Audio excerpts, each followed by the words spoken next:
Hello. Whew. The day I've had is about to get so much worse because of this game. I'm not ready for the trauma that's about to unfold.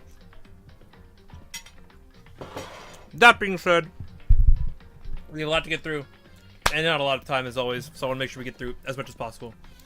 So, actually, before we start, I do have one, not a funny story, but a story nonetheless.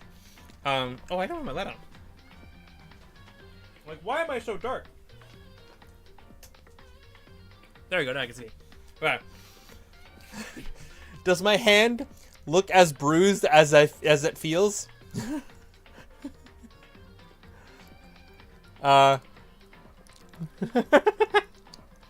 fine, right? Yeah. Yeah, it's just a little bruised. Just a little bruised in there. Yeah, it's fine.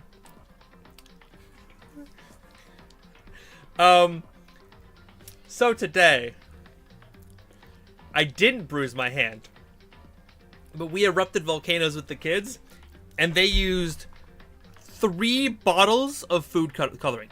3 little bottles of food coloring. Like, we told them a drop, and they're like, I want to put more. Squeeze. And we were like, literally don't. We literally told them don't do that, and they like, they were unhinged today, and it was an experience.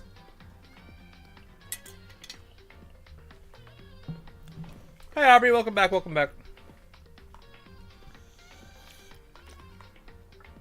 It was like trying to corral cats and dogs who hate each other today.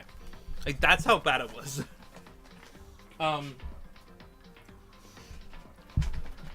It was not fun. Morning class, brilliant. I'm gonna miss those kids. And I found out I'm losing one of them today. He's going to a new school next year, so it means I'm not going to see him anymore, and I'm really sad about that because he was a great kid. He always like wanted to help out and all that kind of stuff, just because he was like the pro. I'm so sad we're losing him because, like, man, he was just a good kid, you know. And like, that's over. But the kids had fun today. We gave them what was called like an indie robot, which is like a little car, and it responds to different colors, and depending on the color it responds to, it'll go like left, right, diagonals, go, stop, spin in circles, that kind of stuff. And they a lot of them have done it before, so they kind of like, they did it, and they had kind of like had a bit of fun. But it gets really quiet because they all get like really excited about using indies. But we felt the vibe of them like shifting because they were like, they've already done it before, they didn't necessarily want to keep doing it forever, and I was like, okay, if we pack up now really quickly, we'll play a game. And they're like, I pack a game? I'm like, no, a game with us. And they're like, okay, let's do it. So I got them to pack up their indies, they all gave me the cases, then we played Squirt with them. And we did a very quickly, like, fire, to make them, react and do Squirt. And it was, a whole lot of fun. They had a blast with that. They got their lollipops. They ran off to the next class. I had no idea the hell that was going on with the other kids, and my coworkers, but they were in like a trailer outside for their like electronics like class. They had to bring the bin outside. Then one of the kids ended up puking. They had a whole day, and I'm sitting there and I'm like playing Squirt and having fun with these kids.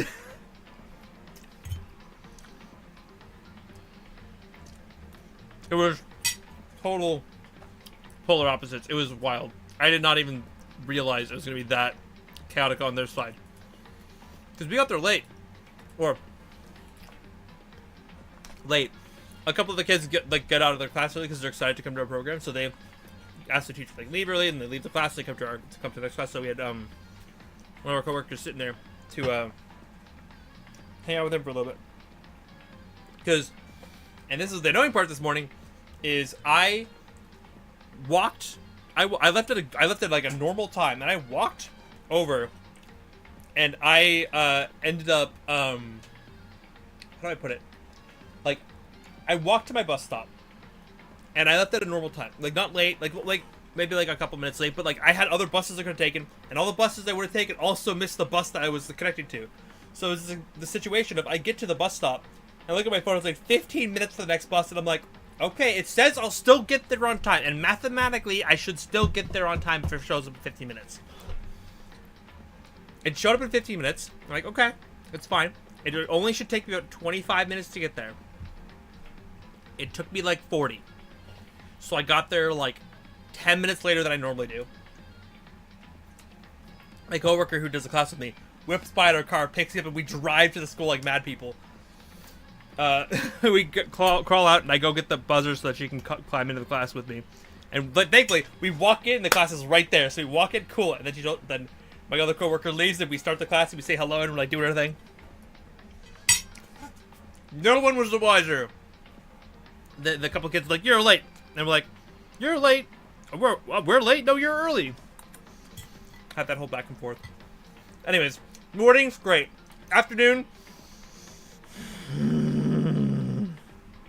Oh my lord.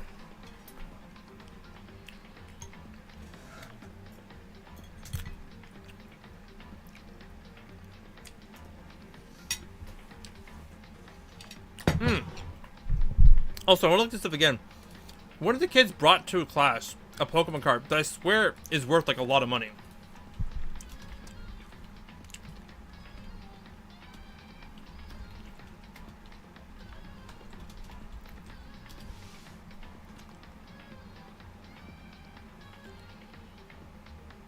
I don't know. I guess it depends on the price. Like, it's a solid gold card. Okay, I saw one that was worth a couple $100. I didn't want to bring it up in class because this kid's like flinging it around like it's a card. He's not in the case or anything. It looks like some of them are pre-owned and these are selling for like, you know, like 10, 20 bucks. But if you have a good solid version, you might be able to get like $100 for it at best. I feel less bad. This kid was dunking it in water, and I'm like, my Persona PNG? It's here still, but I only use it on like off stream days, or if I'm like come home from work and I'm like sweaty, I'm like, ugh, and I'm like, I don't want to be on camera. Those kinds of days. But yeah, needless to say, I had fun today. It was a good day, but it was also my last Thursday, so next week.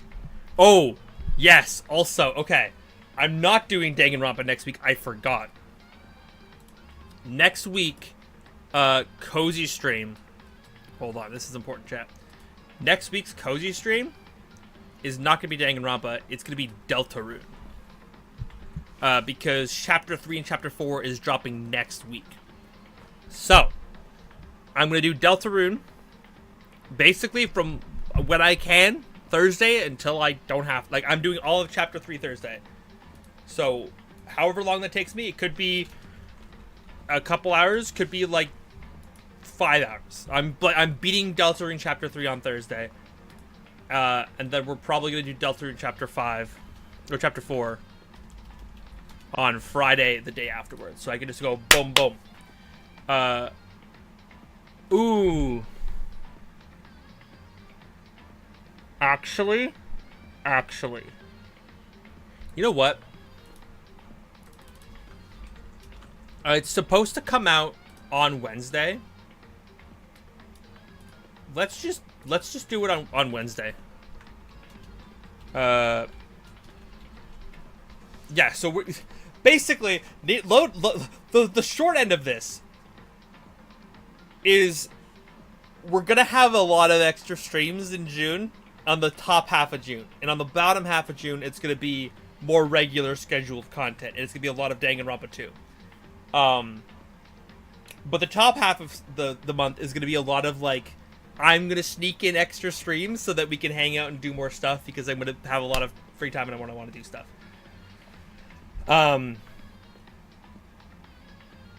It's gonna be interesting. I'm gonna try to squeeze in as much Final Fantasy as I can, because I want to start playing Final Fantasy. So there's a non-zero chance that I stream like 4 days or 5 days a week in the beginning of June. Which I know last year for June I didn't stream a lot. This year for June I'm gonna stream a fuck done because we can. Okay. More time for hangouts, all that kind of stuff.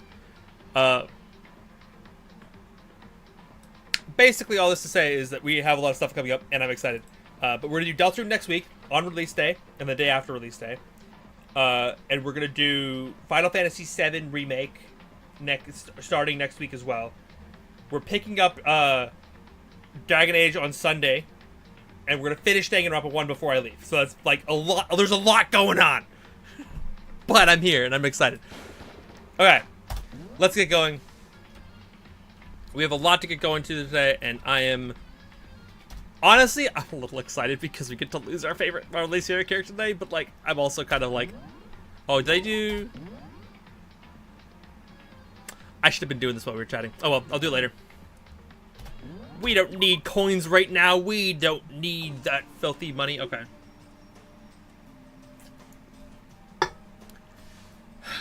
Ready to go?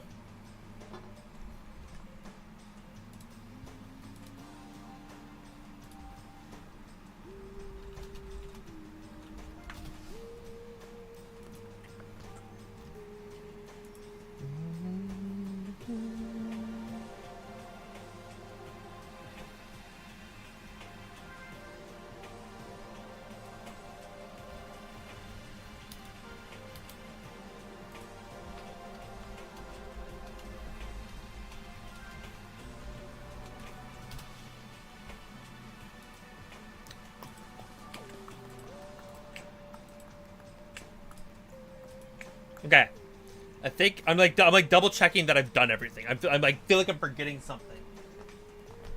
I forget something.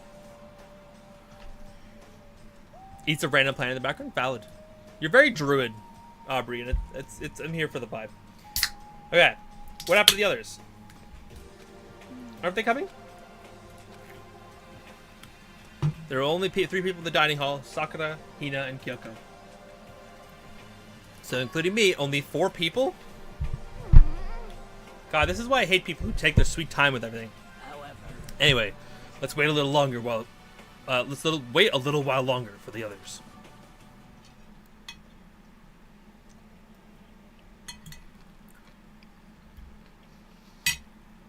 So we decided to wait, in case anyone else showed up.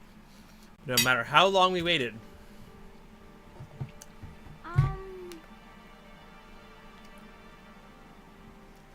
So, it's 8 o'clock. We've been waiting here a full hour. Why haven't the others come? You and Celeste have never missed a day until now. And what I'm really worried about is Hifumi and Taka. They're more eager than anyone to look for Alter Ego, and they're not here. It can't be. Something must have happened.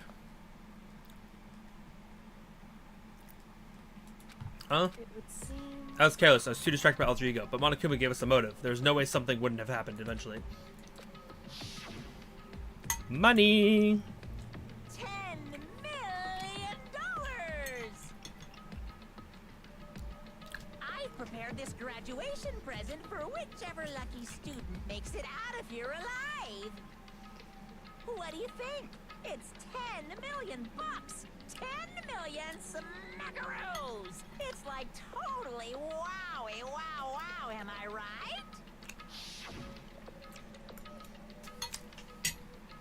Don't tell me someone did something for money. That's what I wanted to say, but it didn't bother. I already understood. Hi. Hello. Welcome, welcome. Did you end up posting another video today? Uh-huh. Okay. Should I watch it now? No. Keep streaming. But I want to support you. Aw, cute. Well. Welcome, Lindy, just in time. You can never really know another person completely. Anything can happen here, and you can't consider it strange. Not really. Hey. We need to look for the people who never showed up. Okay, let's go track them down. Without another word, we left the dining hall. Hey. We cover more ground if we split up. Sakurai, you go check the dorms. Make sure to check all of our rooms. Makoto, you check the first floor of the school. Meanwhile, I'll check the second floor. Okay, then I guess I'll check the third floor. Anyway. Don't take any risks. If anything happens, call for help right away. But... I really hope nothing happens. So do I. Okay, let's go. Anxiety was written across each of our faces as we went our separate ways. Without hesitation, I rushed to the first floor of the school. Okay, I need to look around the first floor. I actually don't remember what I'm supposed to do here. Guess let's like check the classrooms. You searching for the lappy toppy? No, I'm searching for the death. Oh. Yeah, we're missing people and we gotta find them. Hmm. Have you heard So the search for the laptop, did that not happen, or did that happen while I was gone? we were told not to look for... Okay. What the? Supposed to be checking. Third floor, let's go, go, go, go, go. Damn, I can fly now. That's how powerful that scream was. Leading to the third floor. Right away, I saw her standing there in the hallway. Please. Makoto! Kino, what's wrong? It's awful. The rec room door was open, and when I looked inside, I saw... What did you see? I better go and get the others, right? I'm gonna go get them. You go on ahead, Makoto. Before I could say anything, she was rushing downstairs. The rec room. What did you see in there? By this point, I was used to acting without thinking, so without thinking, I leapt into the rec room. What's your concept, Lindy? Maybe we could help come up with ideas for your character. The first thing I saw when I got in the rec room was... Oh. See, this is why we're replaying the game for the first time in like 5 years. Because I don't remember shit. I remember the first trial. I don't remember shit from the other ones.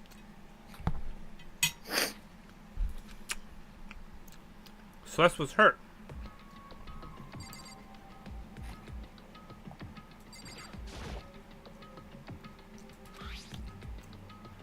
Bonk. Some kind of wooden hammer or something? Pretty strange design. Something written on the head. Justice hammer.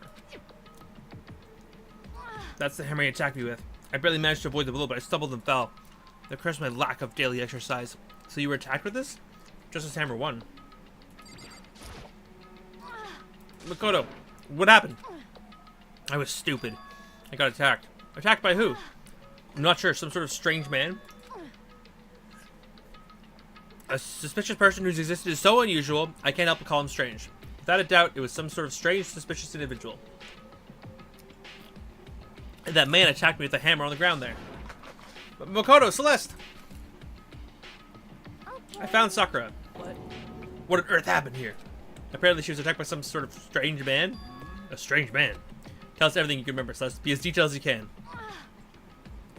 When I woke up this morning, a little before 7 a.m., nighttime was not over yet. But it was better then, so I decided it'd be okay if I decided to take a little stroll around the first floor. I said now that was a mistake.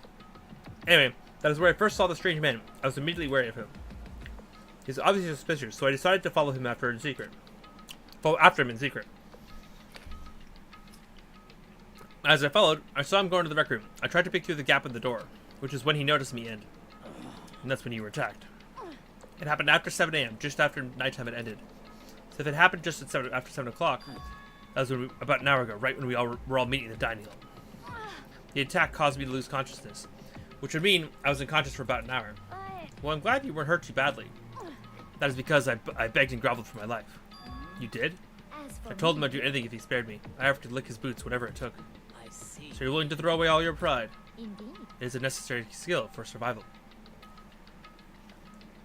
Someone bullied for being a scrawny, pissy royal who basically becomes either a strong hero or a very complex villain. Ooh. I feel like that kind of like being bullied vibe gives like traditionally more of a hero like it gives you like Hercules vibes, like, you know, you're going to become the big strong hero eventually, or like Midoriya, like that's a very common trope. But the idea of like the scrawny like prissy royal like becoming a villain could be kind of interesting. Like it could be different than what you normally expect.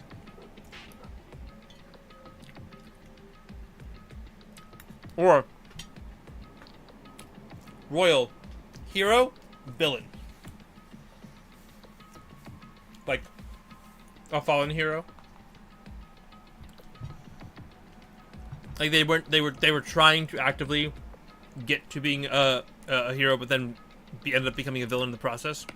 Persona! Thank you, Zachar, for giving us up to Lindy. I'm sure she'll greatly appreciate it. And there, yep, already thanking. There you go. Predictable. All according to plan. It is a necessary skill for survival.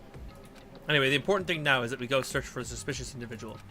If we do not hurry, this could become a serious problem. What do you mean, a serious problem? I looked in the rec room. I saw that the suspicious man was not alone. He had with him Hifumi. Hifumi? After he attacked me, he dragged Hifumi away. What? You mean Hifumi was kidnapped? Shouldn't we start looking for him then? Listen, Celeste, did anything in particular stand out about the strange guy? Well, rather than trying to explain it, it would probably be faster if I simply showed you. Show us. This is Hifumi's hand-me-down, his digital camera. You don't mean. Actually, I was able to photograph a suspicious individual without him realizing it. Seriously, let's see it. I would tell you not to be shocked, but I fear it would be no good. With that strange comment in mind, we all looked at the camera.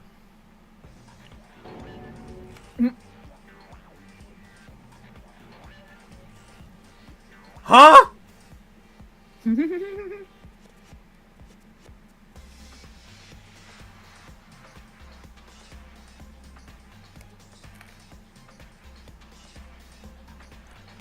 I don't remember any of this. I remember the picture, but I don't remember what the picture means yet. I just remember it being confusing, and apparently that's, yes. Literally, Transformers have gone evil, I guess. Hi, Starscream.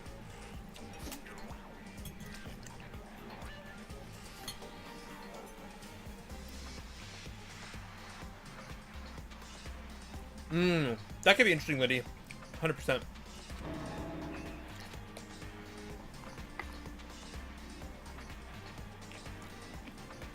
You approve of the victim choice? Yes, we all approve of this victim choice. Yep, I'm done with this. You're definitely right about the strange part, but the face is totally covered. Is that a robot costume? As I said, very strange and suspicious individual, yes? So this weird robot guy dragged Hifumi away, and I took this right after being attacked. In other words, a full hour ago. Which is why if we don't hurry, we can become a serious problem. I believe I understand what happened. Well, no, there's much more I don't understand, but at this point, someone dressed like that dragged Hifumi away. It happened over an hour ago. just a second. This is bad. We have to hurry. Celeste, you know where this mysterious man went? Let's When they left the rec room, they headed left. I see. Head towards the stairs leading down the second floor. They must be down there, right? It's the second floor. That's where Kyoko is supposed to be. Now, speaking of which, why isn't Kyoko here? I'd have time to go look for her. This is bad. If the strange man did head to the second floor, Kyoko might run into him. We have to hurry. Kyoko's in danger. Okay, off we go. Hey, you two. What? What's going on? What's all the fuss? I forgot about Genocide Jill. Just like being here. You guys playing a game or something? Does it freaking look like we're playing a game? Listen, have either of you seen Kyoko or Hifumi? Nope, sure haven't. Are they on this floor? We just got here ourselves. Heard some kind of uproar, so I came running. We came here together. No, you're just stalking me. Anyway, can you guys help us look for them? Why? What happened? There's no time. We'll explain later. Well, fine. It sounds like something interesting is going on. Hifumi, Kyoko, can you hear me say something? Oh, Did you hear something? Maybe. I think it came from the library. Let's go. We're into the library as fast as legs would carry us. I don't remember any of this, man. I remember the running around, but I forgot about the robot costume. I remember, like, the darting across the school trying to figure out where people are and what people are doing.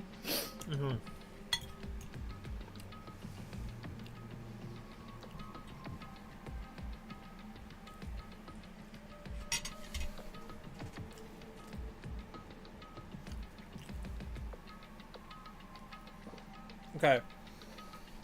It hurts. It hurts. We found Hifumi seriously injured. Are you okay? I just see you're still alive. It's super bad though. Look at all the blood. What? How did you get hurt? That guy hit me. What guy? Robo Justice. That's what I decided to call him just now. What did you say? What are you talking about?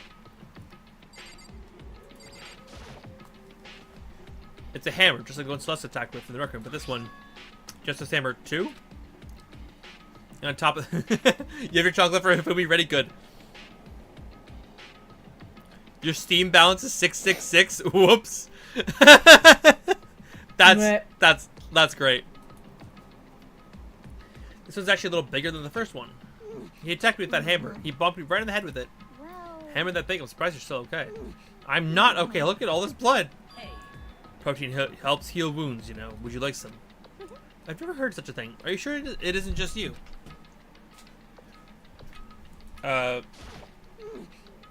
guy was Robo Justice. This Robo Justice you're referring to. This is it not? What the hell am I looking at? Thanks, Byakuya. This is the one that attacked Celeste and Hifumi. Isn't that right, Hifumi? Yeah, that's him. I'm sure of it. Robo Justice. It can't be. Your Steam balance is 0.32. You need 10 cents more, and then you're good. Damn. This just keeps getting stranger.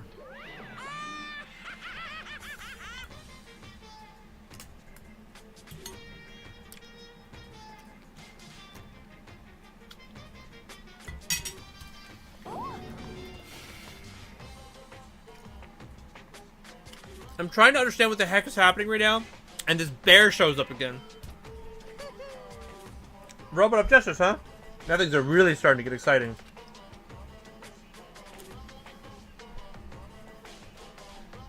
What kind of special move does it have? Can it fly? Can it combine? Yo! What? Why is he here? Let us not concern ourselves with him. What we need to do now is get Hifumi to the nurse's office right away. Whatever else we do, he needs to be treated as soon as possible. Yeah. You're right, let's go. Thanks, everyone.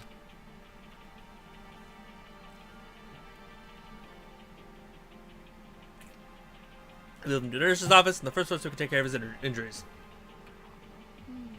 How are you feeling, Hifumi? Do you want me to take a look at you? I'm okay. I think it stopped bleeding.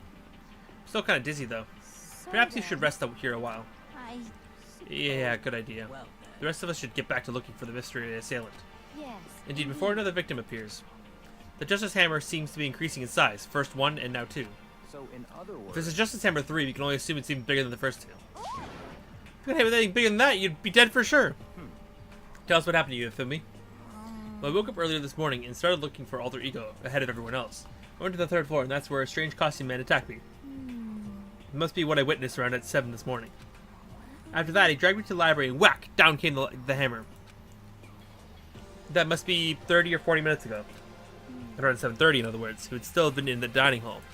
Which means Hina, Sakura, and I were together, and Kyoko was still with us. So we all have alibis. I was in the laundry room doing my laundry. His black underwear is as black as the pitch black darkness of the dark blackest night. Why do you know that? Isn't it obvious? Because I was peeking! Anyways, that means Byakuya and Toko were together at the time. Meaning they also have alibis. Then the only ones who don't have alibis for is when Celeste and Hifumi were attacked are only 2 we haven't seen yet, Hiro and Taka. That's it, right? By the way, what happened to Kyoko? I haven't seen her anywhere. Oh yeah, she was supposed to be checking the 2nd floor, but I didn't see her up there at all. Where could she have disappeared to? She disappeared, huh? What a strange woman. so that's That'd be exactly as I suspected. Hold on. Kyoko was with us in the dining hall when Celeste and Hifumi were attacked, so we're talking about who attacked them, huh? in other words. Referring to what we talked about last night, who the mastermind spy might be. Is that a fun edit for Far From Home? Ooh. Is it that fight little wolf, that song? Because those ones tend to be pretty good.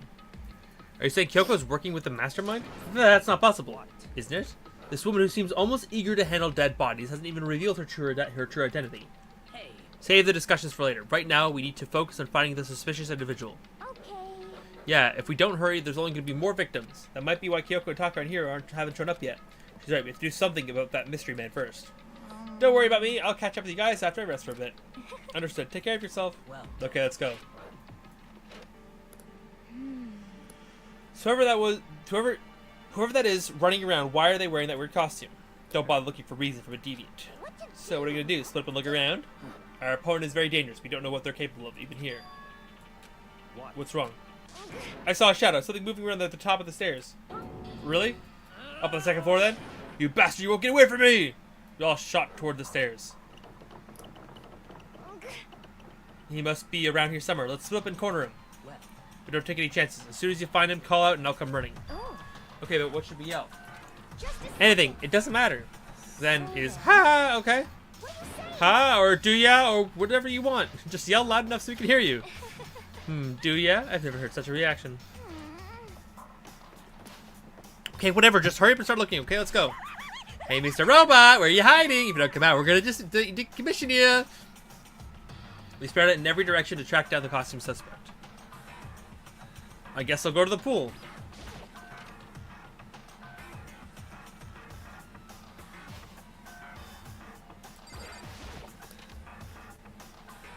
I don't remember. Remember who you are. Father, no! Help me!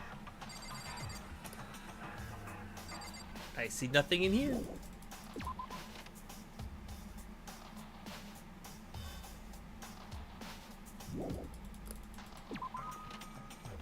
So I've checked the boys' locker room.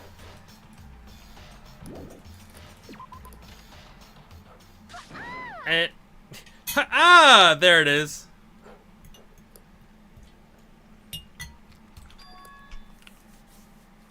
What a strange cry. That had to be Celeste. It came from the floor above. She's on the 3rd floor. I sprinted up to the 3rd floor. Everyone. Over here, everyone.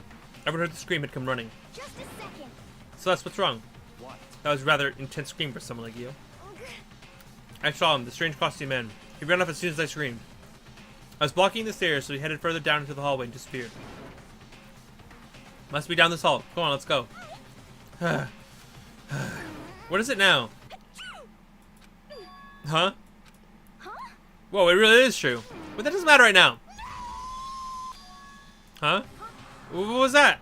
That came from downstairs. That must have been... Hifumi, he's in the nurse's office. This is bad. Come on, we have to go back. What? What about the suspect? We've all gone to this trouble to capture him, right? And why don't we split up into 2 groups? It's all I'll leave the hunting party. That seems much more interesting. So Very well then, Makoto and Hina, you come with me to the nurse's office. I'll leave the capture of the suspicious individual to Toko, Sakura, and Byakuya. so then. We'll handle it. Just don't take care of Low-key, it. that's actually a fire squad in terms of like their skill sets. Yeah, you have literally a serial killer, the best martial artist in the world, and a mastermind. Yeah, he's like basically a fucking genius. Yeah. So, like, to hunt down a suspicious individual, that is the squad. Yeah, that's the dream team.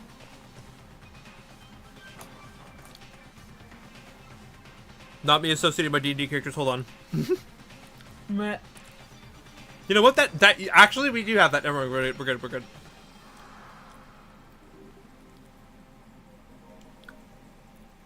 You've had an interesting character creative for adaptation versus lore-accurate approaches on characters like the book-accurate Frankenstein's creatures being well-read and intelligent. Interesting. I'm sure there's like some, because obviously like when you do a book adaptation and like the actual lore-accurate version, there's a lot of differences there. So I feel like there's a lot to play with in terms of like, again, like you can make a whole YouTube channel of that kind of stuff.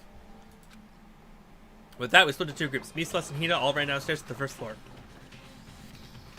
He's in the nurse's office. Let's go. We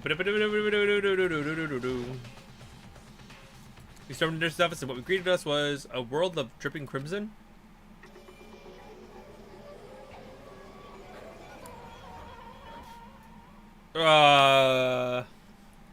Rip.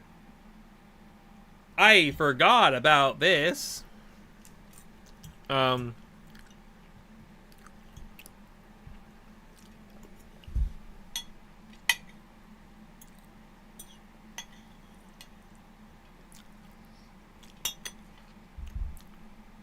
The floor was covered in red. The center of all the red was Hifumi. No! What? Looks like something very bad has happened.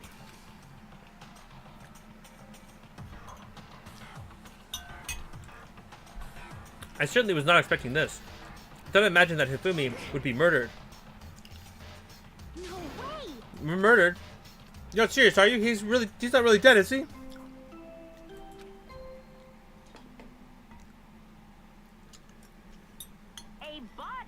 been discovered.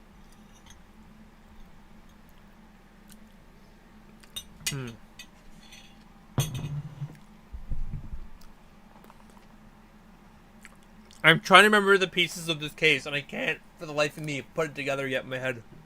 After a certain amount of time, which you may use however you like, the class trial will begin. What the? That was the body discovery announcement. When 3 more people discover body after a murder, that's what plays. And since we just heard it, that means... that must mean Hifumi. Someone killed him. One of us. One of us. And look at that. When Celeste said that, she pointed to something. Something on the floor. Something get a bit on the floor after the last 2 surprise attacks. Justice Hammer 3! That's even bigger than the other 2. Just as I suspected. 1 strike from that and you are finished. Then the killer. Then there can be no doubt the suspicious individual, going by what Hifumi called him, the culprit must be Robo Justice. Whoever's hiding that costume is the one that killed Hifumi. But wait, you saw him on the 3rd floor, right? Running back into the hall. So how did he end up in the nurse's office? I'm not saying they're like teleported or something, right? Are you okay with this? You can figure that part out later. Right now, we have to tell the others. You're right. So Then shall we go? Hina, snap out of it. Huh? Are you okay, Hina? Sorry, I'm not sure I can move right now. Feeling kind of... This is a problem. We can't just leave Hina here alone. Okay, then I'll go tell everyone. You stay here with Hina. Very well. I'll leave it to you then. Okay, I'll be back soon. I tried to sound confident and upbeat, but I still hadn't stopped trembling for what I'd just been through. Bro, my head is... I can't remember shit, and this is all going horribly wrong. Everyone else is already on the 3rd floor. I have to hurry. This is where everyone was chasing after the suspicious individual. Where was he headed? I saw him, strange costume man. He ran us through the screen, blocking the way further down in the hallway. Back to the hallway. Let's go.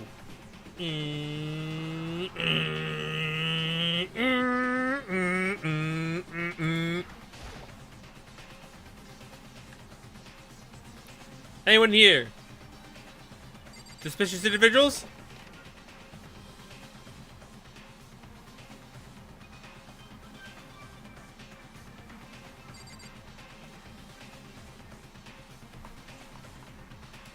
This wall is missing hammers. I think the wall is missing hammers. I remember having more hammers than before.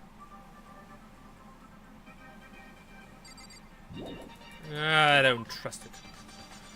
I don't trust shit anymore. It's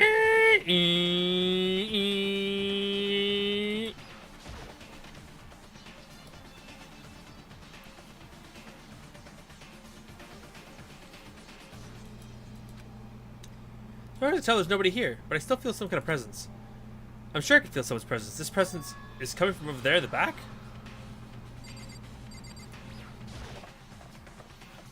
I leapt through the doorway. When I did, I found another nightmare. The second nightmare of the day was waiting there to greet me. Oh, bloody hell. There, in a pool of his own blood, was Taka, dead.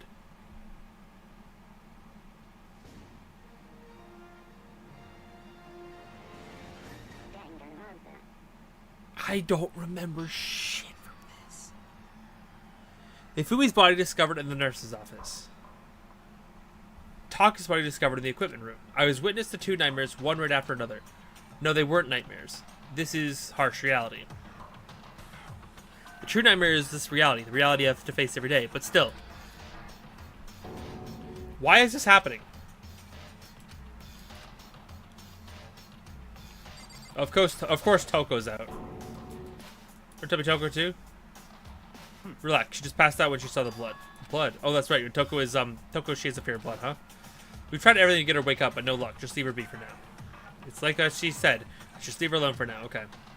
Also, I don't know why, but the art for her lying down is like in 4K, and then everyone else is like 2K. Like, look at the quality of her hair. Like, that's a fucking Mona Lisa down there. Yeah.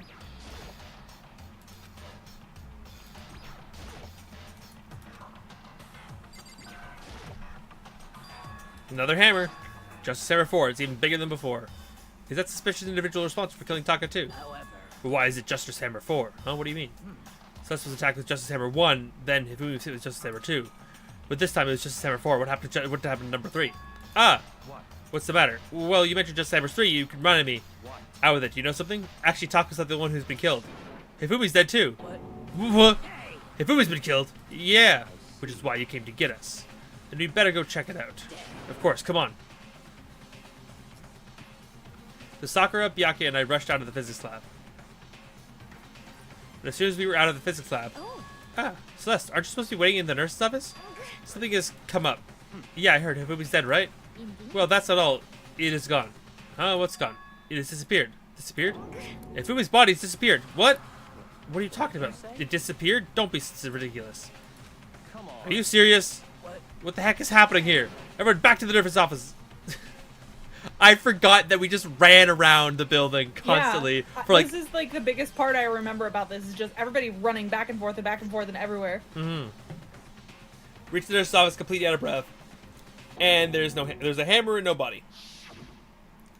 Hifumi's body was there just a few minutes earlier. It just disappeared. Me and Celeste went to the bathroom, but we were only gone for like a minute, and then we got back. This must be the work of the culprit. They must have come and carried the body away. They must really be enjoying this. Enjoying the sight of us standing around frightened and confused. We're all gonna die here. We're gonna die just like those guys did. I don't believe this. I don't believe a body would just disappear. Why? First there were 2 murderers, and now one of the bodies has been taken. This is unnatural. Hold on, what do you mean 2 murders? Taka's been killed. We found him in the equipment room. It can't be Taka 2? It can't be, it can't be. Hina, calm down. We're all gonna die, all of us. They're gonna kill all of us. Then who might be the next target? Toko? Huh? What? I completely forgot she's still unconscious in the equipment room. You left her in the scene of the crime? We didn't have a choice. She passed out and she refused to wake up. Huh? So she's still unconscious. Damn. Wait, so you knew she was up there and still said nothing? Why? What an annoying little insect that clings to me wherever I go. You'd be better off without her. Yeah, thank you. Calm down. You forgot about her, didn't you? You have no right to blame me. Everyone stop fighting right now. We need to hurry back. Huh? I can't take this anymore. I don't want anyone else to die. Damn. Byakuya, if something happened to Toku, I'll never forgive you. Dude, his humps make me want to hump something. Humph. Humph. That's not what it sounded like you were saying. Shut up. Oopsie. Chad, he wants to hump something! No. It makes me want to... I'm like trying to censor myself. Makes me want to kill something. I can say those words again. I'm not in class anymore. I'm allowed to say words like kill and fuck. And piss. Yep, those are allowed. Yeah! Because I'm an streamer and I'm an adult. Yeah, an adult who wants to hump something. Oh, no, don't start now. Oh boy, oh boy. How rumph, exactly, how rumph indeed. Alright, back to the 3rd floor. Ran the equipment room at full speed. And when we got there, now, Toko's fine, good. Thank God you're okay, but right away I noticed there's something very different here. And now Taka's gone. Which Taka's body, which should have been right here, disappeared. Great. Okay. This can't be happening. Are we hallucinating all of us or something? No, it's not a hallucination. I know I saw it before.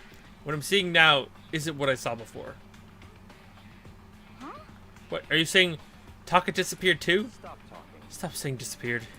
It didn't just vanish into the thin air. Obviously, whoever did this has hidden the body. But why would they do that? I couldn't possibly begin to imagine. Anyway, our costume suspect is clearly continuing his crime spree. We gotta hurry up and catch him before he kills all of us. Not possible. I don't think you have to worry about that. Huh? Think about it. Who could possibly be responsible for killing and hiding these dead bodies? Well, When Hifumi's death cry went up, everyone here was together on the 3rd floor. it is so. After that, we split up into 2 groups. And now, this time, you all came here as a group from the nurse's office. In other words, the only ones who could have done this are Hiro and Kyoko, who are still missing. Hold on a second. Kyoko has an alibi for when Celeste and Hifumi were attacked. There's no question that she was in the dining hall with us. You seem very adamant about defending her. Perhaps you were in love? That's not it at all. Well, anyway, yes, I do accept Kyoko's alibi. Let's see. Which means the suspicious individual we're looking for can be none other than Hiro. Which further means will be no more murders. The regulations are clear about that.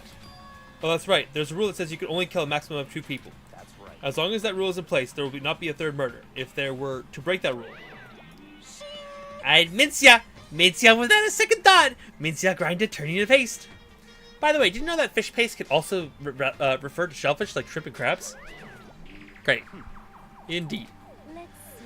So since 2 people have been killed, there's no possibility of any more. You knew that from the beginning, didn't you, Byakuya? Which means you knew Toko was never in danger. I still meant it when I said we'd better off without her, though. In other words, Anyway, with that in mind, we can now relax and search for the 2 missing bodies. 2 missing bodies. 2 people have been killed, and their bodies have been hidden. The one without an alibi is the only one who could have done it is Hiro. But is he really the killer? And what about Kyoko? If she's not involved in this case, where does she go? what? Hey Makoto, what's the matter? Huh? Oh, no, it's nothing. Remember, we need to find those bodies or a little narrative here can't move forward. So Exactly. Well, very well, then let us split up and begin searching. But There's no more need to be afraid. No more murders will take place during this case. I mean, I know that. I mean, I think I do, but you're still nervous. I'll come with you. huh? Okay, thank you. No need to thank me. Then let's get moving. Yell out if you find anything. He left the equipment room, followed by the others. I have to try and find the 2 missing bodies. Good lord. I forget about all of that, man. I only remembered the end part of where the bodies ended up. But I didn't remember anything else. I could not tell you anything else. But I remember where the bodies ended up.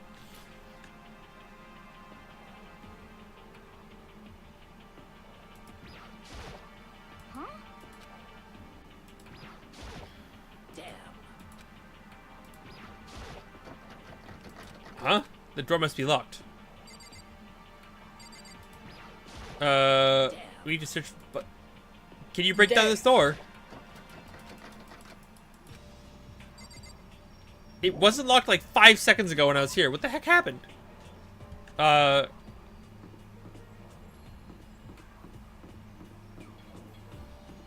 I back in the rec room?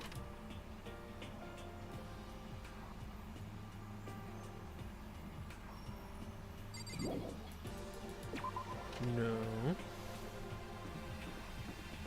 I don't know what I'm supposed to do. If I'm not supposed to go to where the bodies are, where does it want me to go?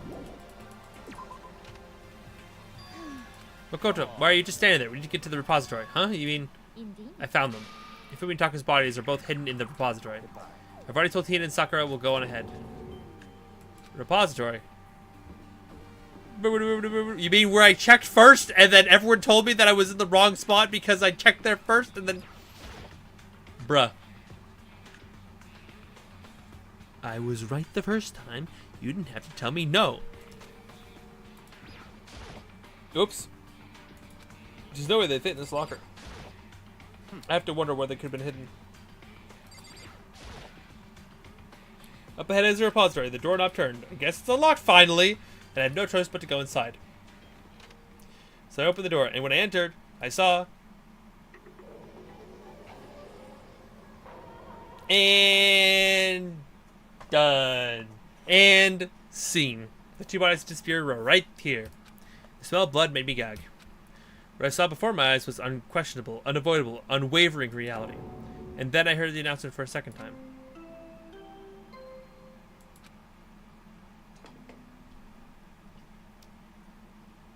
A body has been discovered. After a certain amount of time, which you may use however you like, the class trial will begin.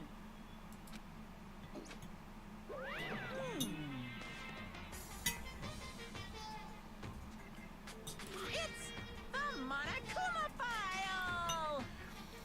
Let me give you the next Monokuma file. I was going to hand them out when I found the bodies the first time, but I thought something might happen. I was really hard to resist, but it turns out I was right.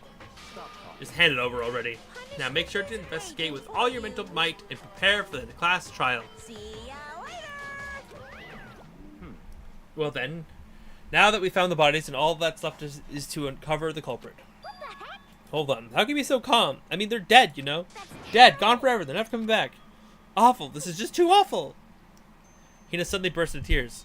She clutched at Hifumi's lifeless body. Who would do this? Why?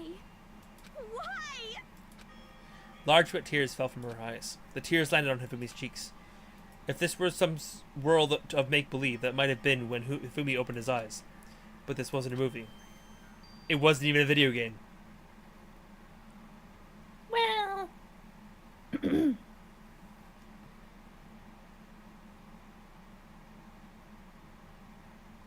This wasn't... He's alive again? What? Where am I? Cold. So cold. Is winter coming? Zing. Hifumi, wake up!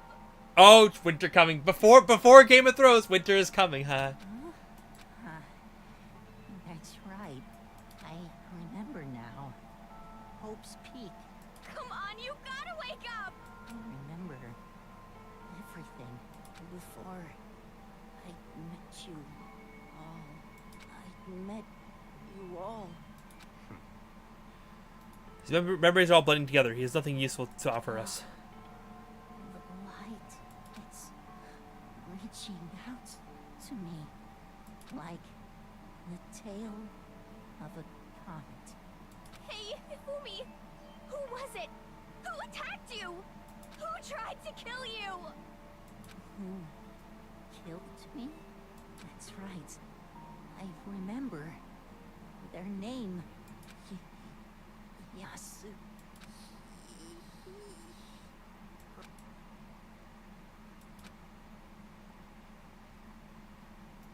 His eyes closed, and they never opened again. Death for the second time. Absolute, undeniable death. No matter how many more of Hina's tears splashed his face, there was no second miracle or reality set in again. This isn't some stereotypical fantasy world. Tears can't restore a person's vitality. Honestly. I'm pretty sure that's a reference to another game, but I don't know which game. You have no tears, do you? No blood in your veins, no calcium in your bones. At least how you have your meat. Stop talking. You're just angry. Going out of his way to return just to leave us with those unnecessary dying words. Now this game has become exceedingly boring. You said yes to Hiro, right? Then perhaps. Agakure. That is the only person you could have been referring to. So, in other words, And with that, this case is solved. We'll solve the people in even killing Taka and Hifumi, and then going so far as to hide their bodies. A criminal that hides his face behind a mask and uses a bunch of giant wooden hammers. Is that what Hiro is? What is this? If it's true, I can't forgive him. No way I can ever forgive him. To kill two of our friends. Anyway, it's about time we track down the culprit in our little life or death game here. Although this time, it's not all that life or death. The trial will conclude without much trouble. Indeed. Yes, it does look that way. It's going to begin again. You have to go through this one more time. I have to accept it. I have no choice but to go through with this to make sure everyone survives. I just have to do it.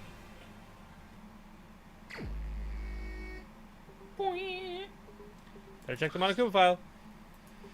Victims were Hifumi Yamada and Kiyotaka Ishimaru. The death that caused this was a blow to the head. It is thought that they were both killed with a similar weapon. That's it. very strange. Pretty strange. We got less information this time than before. There's no problem. After all, the events of this case unfolded before our very eyes. We should know more about what happened in the Monokuma file anyway. Maybe. There's something else that is bothering me. Someone else has been missing for quite a while. And you're talking about Kyoko. Without a doubt, she has an alibi for when Celeste and Fumi were attacked. What if the killer wasn't acting alone? What if they had an accomplice? An accomplice? An accomplice? What are you doing here? Monokuma appeared! Don't be rude, I'm here to answer your question! What question? Yep. You're talking about accomplices, right? I'm pretty sure I explained it before, didn't I, during the first class trial? Speaking of which, I'd like to ask the bear, if there is an accomplice, do they also become blackened? So you ask, and so I shall answer. Each murder is allowed to have an accomplice, but only the one who does the killing will get to graduate. So in other words, two people can work together, but one of them has no chance of profiting from it. Then there's no way anyone would work together, right? In other words, You can be an accomplice if you want, but there's no gratification in it. so then. Are you saying nobody worked together this time either? Hey! Sorry, I can't answer that. I would obstruct the free exchange of information between you guys. Also, make sure you don't forget, no matter how much you might assist in a murder, only one Blackened can graduate. An accomplice gets nothing. So, in other words, Then we only need to figure out who that one Blackened is that did the killing, right? Just like normal. Well, Okay, let me take some to clarify the whole shebang. In this class trial, what you need to determine is the one true Blackened who devised the murder plot and put it into action. A true Blackened, so just one person. well now. That's enough for explainifying. Now it's time to the final battle between all of you and the Blackened. Good luck to all the contestants. So there can only be one Blackened. An accomplice wouldn't benefit. I can't see why Kyoko would be connected to this case after all. You may be right. If that's true, then Kyoko, where are you? However, As long as she's not connected to the case, it doesn't matter. Let's get back to the investigation. indeed. Absolutely no doubt that Hiro is responsible. But for the time being, I suppose it can't hurt to pursue further information. So, You know, don't you think we should consider a certain someone as a suspect just in case? I'm talking about the murderous fiend Genocide Jack. What? I'm offended! Yeah! You, what did you? I've been looking all over you, Master. When I woke up, you were nowhere to be found. Anyway, you there, milk sack swimmer girl. Milk sack? Why do you gotta be a suspect? Well, I mean, you are a serial killer. So what? I'm like a special guest every time? I have an alibi, you know? She's right about that. We heard Fumi scream when she was with me. When the body disappeared, she was still lying unconscious in the equipment room. Plus, Taka's body aside, I can't imagine any way she would have been able to move Fumi's body. Besides, I calculate every move I make. I'm not gonna kill someone when everyone knows what I look like. They don't call me a murderous fiend for nothing. what are you saying? That's not the kind of thing you should be bragging about. Let's see. On to another topic. Should we post a guard by the bodies like before? We can't have them disappearing again. So then. Hina and I can handle that. You don't mind, do you, Hina? Sure, I'd be totally useless in the investigation anyway. it's all clear then. And that's that. Let's begin. This whole thing's so strange. All but one of us had is an alibi. So figuring out who did it should be obvious, right? But maybe it's just me. But I don't think it's going to be as straightforward as it seems. I remember I'm like getting flashbacks the first time I did this trial, and I remember being sent all over the school and be like, "What is going on? I can't. What?" And just being so lost and confused. And even with the information I know now, I have like a smidgen more information. And I feel like I still don't know what the fuck is happening. Yeah. I still feel so lost. Let's start touching things. Okay. Giving access to the instance about too many, to be honest. Considering that, it'd be good to look back on everything that's happened. So then. Would you like my help? Yes, why not? This morning, only 4 of us had a bed at the dining hall. Hina, Koki, and myself. We waited for the others, but no one showed up, so we decided to look for them. At 8 o'clock, we began our search. After split up, Kyoko disappeared. After that, Hina found Celeste in the rec room on the 3rd floor. According to Celeste, she was attacked by a suspicious individual laying conscious for an hour. In other words, she attacked an hour before we found her, meaning just after 7 o'clock. Based on the picture Celeste took, we discovered her attacker was dressed in a strange costume. It was Robo Justice. It also became clear that this Robo Justice had dragged Hifumi away.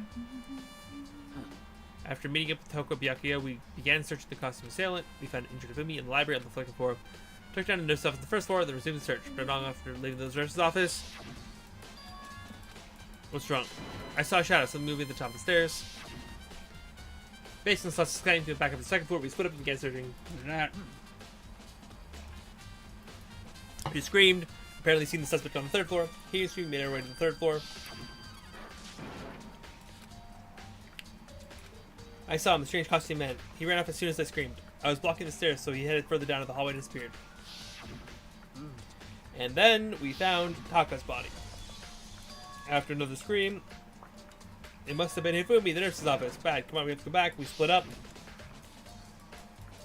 into 2 groups. Hina, Celeste, and I went to the nurse's office. While Yubiaki and Toko pursued the suspect from the 3rd floor. We got back to the nurse's office. We found Hifumi's corpse, which is also when we heard the body discovery announcement play. I left Celeste and Hina alone and headed back to the 3rd floor to tell the others what had happened. However. At the same time, we discovered Taka's body in the equipment room. Which means Hifumi and Taka's bodies were discovered right around the same time. Because I remember hearing the body discovery announcement play right after finding Taka. And that's when I showed up and told you and Byakuya that Hifumi had been killed, right? Then you, me, and Byakuya all headed back to the nurse's office, leaving behind Toko, who had fainted. As soon as we left the physics lab, ran to Celeste, who had arrived to something very unusual. Ifumi's body has been disappeared. We hurried back to the nurse's office, discovered the corpse was in fact gone, and then remembered the abandoned and conscious Toko, ran back to the equipment room, and to find Taka's body was also gone. Taka's body has also disappeared, so from there we began a search for both missing bodies. After some time, we told us we found the bodies, all headed to the repository, and we discovered the 2 bodies apparently had vanished.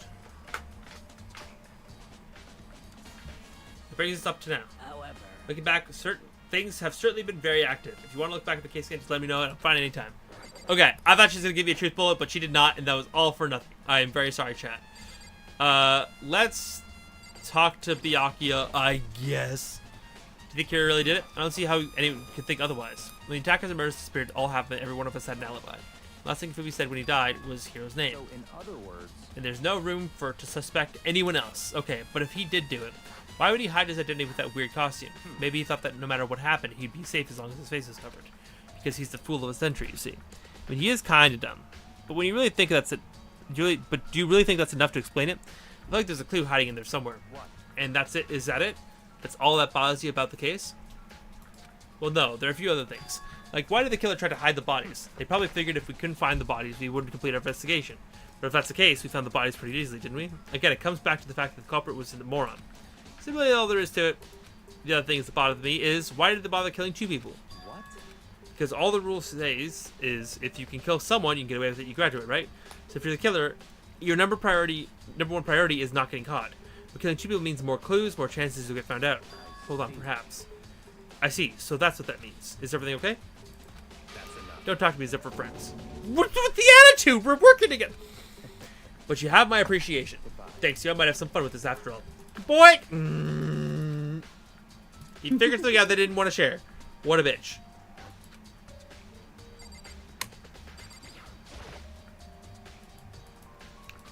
I saw this art room before. I guess it's used to move statues around. It's kind of awkward, but if you bend down, it's not too hard to use. Huh? But wait. Wasn't this in the equipment room when we found Taka's body? And look at the wheel. There's a blood stain on it. So the blood on the wheel of the dolly that was moved from the equipment room to the repository. What's the explanation for that? Ba-bing! Hi, Ifumi. Whole body is laying on the floor. His really big body. I mean, how on earth was the killer able to move someone this big? Were they discovered to here to the repository and all the way from first floor to third and all without anyone noticing? How the hell? It's no good. I just don't get it. I can't think about it for now. I'll think about it later. For now, I have to finish investigating Fubi himself. If I remember correctly, Fubi's fatal injury was also a blow to the head. Probably from Justice Number 3, which was laying on the floor in the nurse's office. Huh, wait. Something's off about his body. Why am I getting this feeling? Something's different. Look at Fubi's body in the nurse's office versus his body right now. That's it, his glasses. When his body was in the nurse's office, his glasses were covered in blood. But now they're completely clean. Does that mean someone wiped his glasses off? But who would do that and why?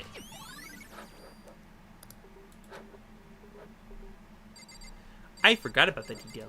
There's so many details about this that I'm gonna have to like remember. Oh god, my brain. Dude, the trial, when we do this trial, it's gonna break me.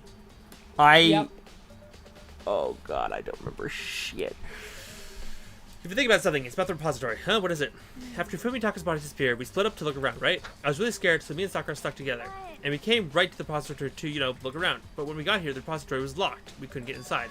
It was locked? And we came here as soon as the search started, so there's no way someone could beat us here. So if that's true, then who locked it and why is it locked now? I wondered the same thing. The door was locked when we searched for the bodies began, but now it's wide open. There might be some secret lurking in there. We'll probably have to leave this area to figure it out. And let's click on Taka. According to the Monokuma file, Taka died from a blow to the head. We found Justice Numbers 4 near the body in the equipment room. Is that what he used to kill him? And there's a tarp laid out under his body. Did the killer use this to move Taka's body? That way it wouldn't be any blood left behind while the body was moved. Aha.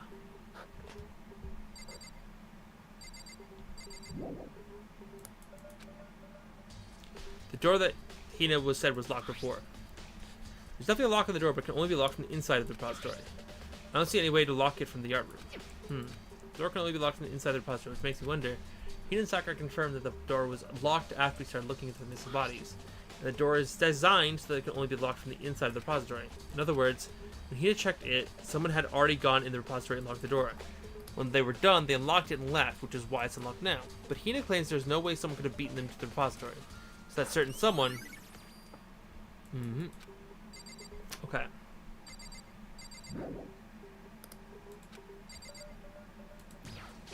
Look, hammers. Mallets. Could the Justice hammers have been designed using these as a model? Either way, all the hammers here obviously have been seen a lot of use. They're covered in debris and chalky stone powder. Wait. For some reason, this hammer isn't dirty at all, and it's wet. Did someone wash it recently? There's gotta be a clue around here somewhere. Maybe I should check somewhere else. So places I already know about. First, the nurse's office where Hifumi was found, and then the equipment room where Taka was found. Okay, let's go look for clues. Chat. For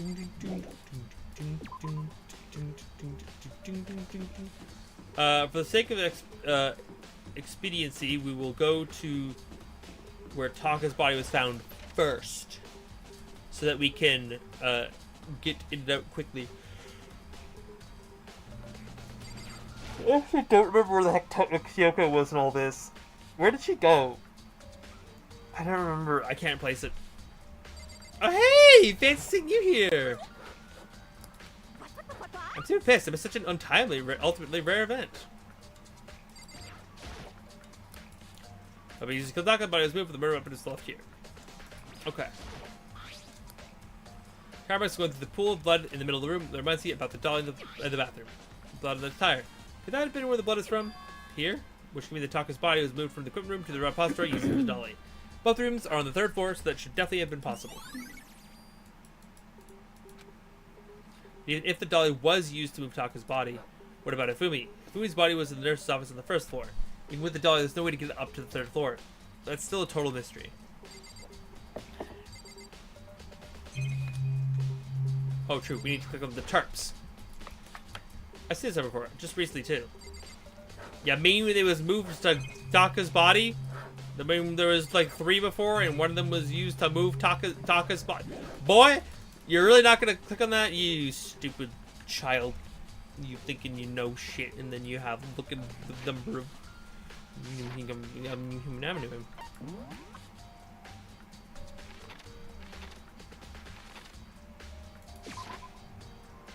I'm not upset.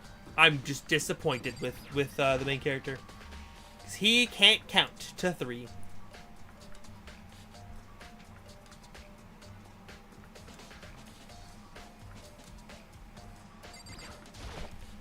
There's just hammer 3 to move the body, but left the weapon behind.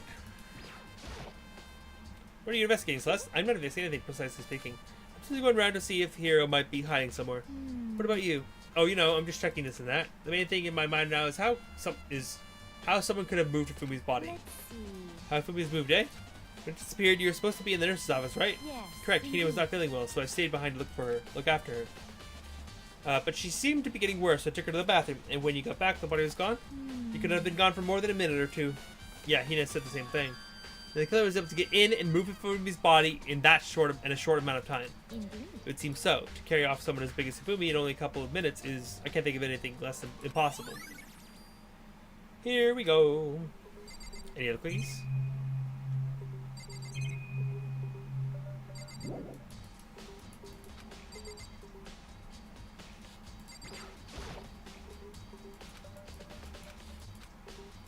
Huh. A bunch of blood packets here for blood transfusions, I guess. Doesn't tell me, though, I'm not a vampire.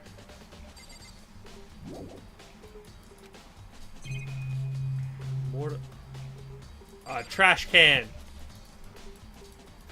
There's something inside. It's too small to be a handkerchief. It's a glasses cleaning cloth. And it's got some kind of cartoon character on it. But it's also covered in blood. Oh. Did you find something? Yeah, there's a cleaning cloth in the trash can. Huh? A cleaning cloth? And it's all bloody. Whoever did this, whoever this belonged to, must have used it to wipe up some blood. But who would need to, something like that? I haven't the slightest idea. Me neither. But I think it might be important.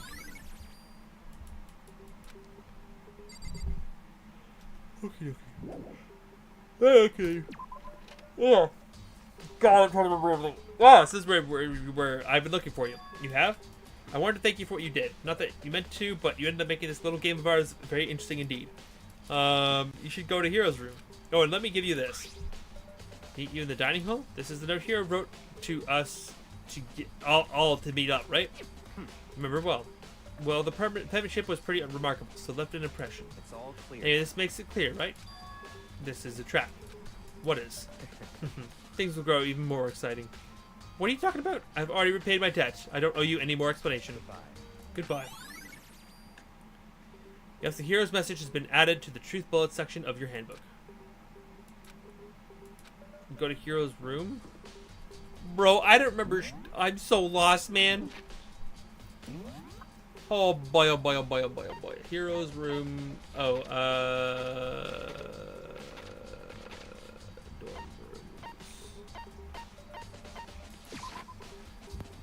dorm rooms. There's a locked. I guess I go inside. He said about to look, but it might not be a great idea. But I'm gonna take the plunge. I love that everyone's room has customization and books and shit, and ours is barren wasteland. Like, we have no customization allowed except for the sword that was used to kill our friend. Like, there's nothing in there. And these guys like, yeah, a lot of posters, some books, and a whole ass table with cards and shit and dice. There's all kind of weird stuff in here. Where did he get all that from? More importantly, he still hasn't turned up, which means he can't really complain if I don't get permission to search his room, right? Okay, what can I click on? What can I click on? Boxes. Something in the cardboard box. It's blueprints for something, and something's made out of, it looks like cardboard, plastic, and paper? Plaster and plastic? Is this Robo Justice? And it's in Hero's room? But wait, these blueprints, something about them bothers me.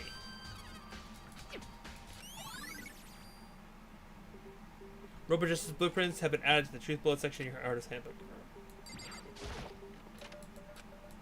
Nothing in here, pretty grungy though. How does the bathroom even get this dirty?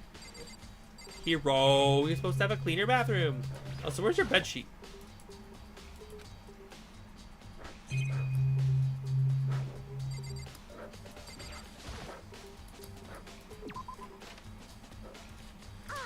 Big news, big news? What's wrong? We found Kyoko. What? She okay? Where is she? Wait, I wasn't done. There's more big news. Robo Justice showed up too. Huh? It's Hero wearing the costume. Anyway, as soon as you can head to the pool on the second floor. I think Hero and Kyoko would turn up at the same time. Anyway, I have to head to the pool. Ran off the second floor as fast as we could. More? More is going on? Run in, and Run in. Kyoko, and I mean, phew, man, I've had the worst day. Hero? Hero? Yeah, duh. Who else would I be? That's a good question. Huh? What do I look like this? What, did someone come along and remodel me while I was sleeping? Was it the Illuminati?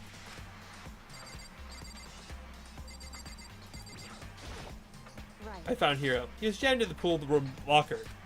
Looked like he was fast asleep, so I kicked him and woke him up. don't be mean. I still can't believe you kicked me. You could have been a little more gentle about it. Like, I don't know, caress my face or something. What? That's creepy. Nah. Anyway, Kyoko, where have you been all this time? You just disappeared all of a sudden without a trace. Wow. There's something I had to check up on. What do you mean? Never mind. I can't never mind. It's nothing. Never mind. Hey, More importantly, she says that, but does she have any idea? Does she know people she might think she might be spying for the mastermind?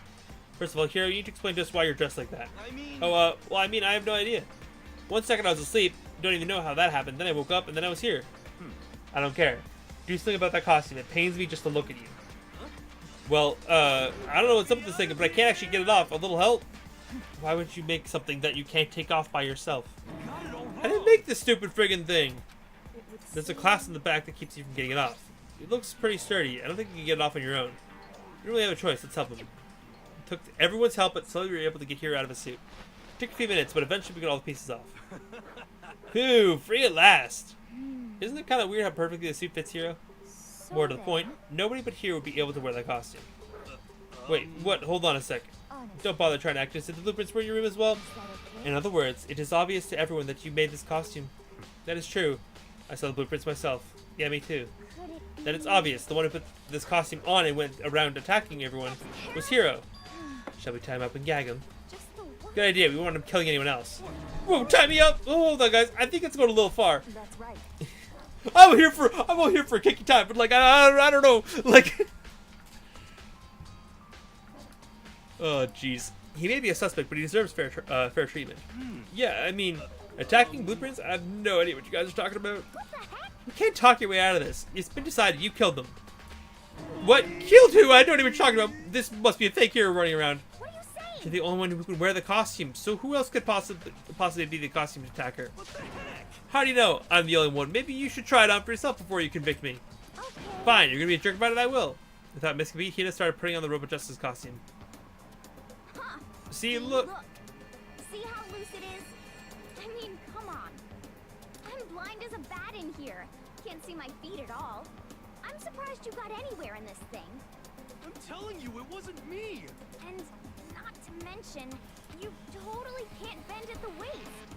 Seems like a pretty obvious oversight. Can't bend at the waist. How is that gonna be relevant? Because that's a very specific detail. That's not a very nice thing to say. I mean, it's not like I made it. I just got caught up in the moment. Well, either way, now we know for sure, right? I mean, it seems pretty clear that nobody but Hero could have fit into this dumb costume. And how Hina took the suit back off again. Yeah, I think the only one who's as tall as Hiro is Sakura, and her muscles are not fitting in that thing. Well, now that you're out of excuses, no, see, it's because you're a girl. If it was another guy, then Makoto, go ahead. Okay. I guess I will. I pack the pieces of the floor and try putting them on.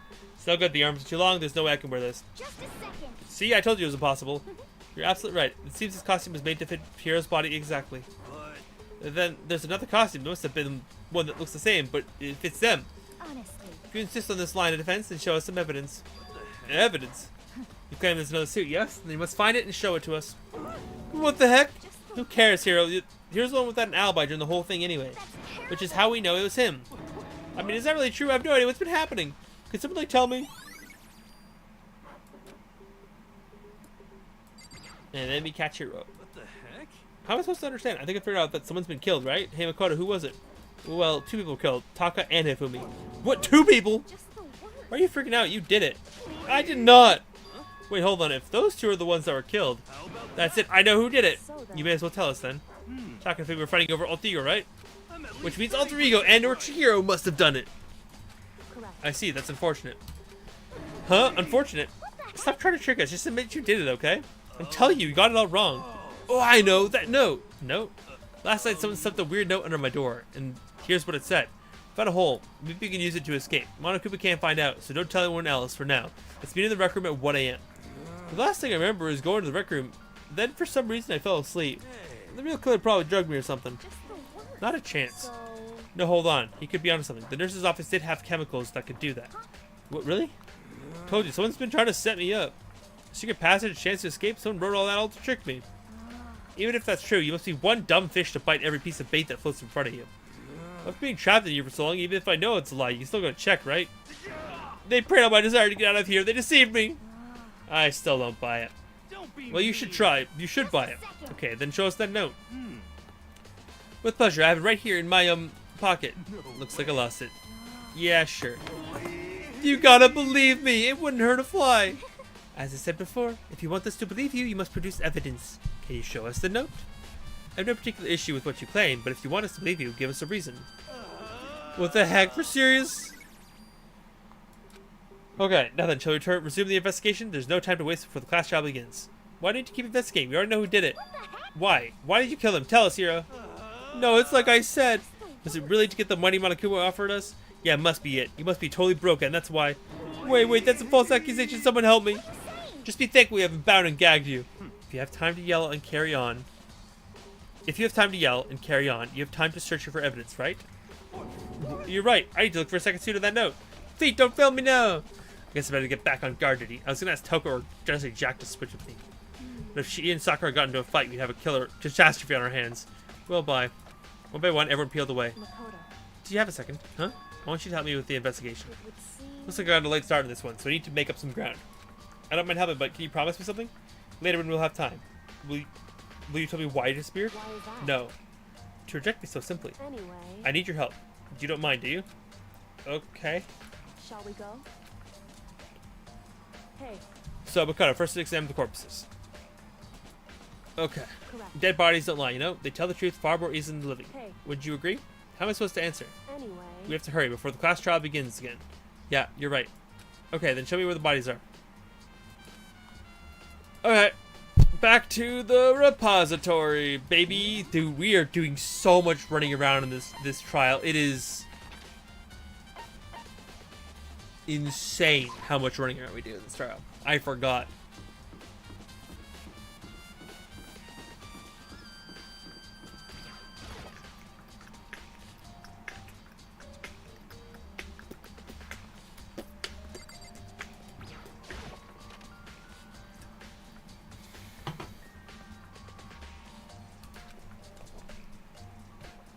The moment Kyoko seemed to go rigid, but only for a moment. so then, Well then, let's get started. Shikata and Sataka without hesitation began poking and parting the bodies. I knew it. The Monokuma file was right. They were killed using similar weapons. Movements were so smooth. She was so calm. See, comfortable she was actually made me feel a little more comfortable.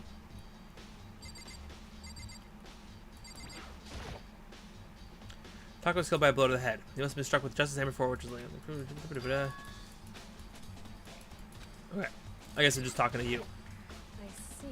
You found something? You did? Remember the wristwatch Taka always wore in his left hand? Are you so obvious that people around you, do you dislike other people that much? No, that's not it. Anyway, you said he had a watch? So then, Take a look. It's broken. You can see the hands aren't moving, right? It's almost like it most likely broke when he had his encounter with his assailant. If you notice, the hand froze just past 6 o'clock. Guys, I know I just got here, but I think Makoto... Boy! Sweetie! I think you did it. Sweetie did it. Sweetie did it. I'm so confident. I keep... Sweetie did Yep, it. I think Sweetie did it. Sweetie did it. Well, Sweetie did it. we can wash our hands of this one. Sweetie definitely did it. Yep. Yep. Because, like, if you don't have an alibi, we were all here running around for the past 2 hours here, Sweetie. And now you're just show up, happen to show up just a little bit late. I don't believe it. I don't believe it for a second. Yeah. You don't have an alibi. You can prove nothing. I have an ironclad out, but no, you don't. The watch is broken sometimes just after 6. That's But last night, Taka's watch definitely wasn't broken. How long were you going to keep us waiting? Taka's irritated voice pierced the air as he pointed at his wristwatch. You were taking a walk. A likely story. Objection! An ironclad alibi provides a witness and other people knowing that you were actually there. Therefore, this alibi is not ironclad. Persona! Thank you, Star, for giving a sub to Sweet Tea. I'm sure he'll greatly appreciate it. Reminder that now that you have a sub, or anyone who has a sub, you can use your emotes as long as you're on the Discord server anywhere in the world. Yep.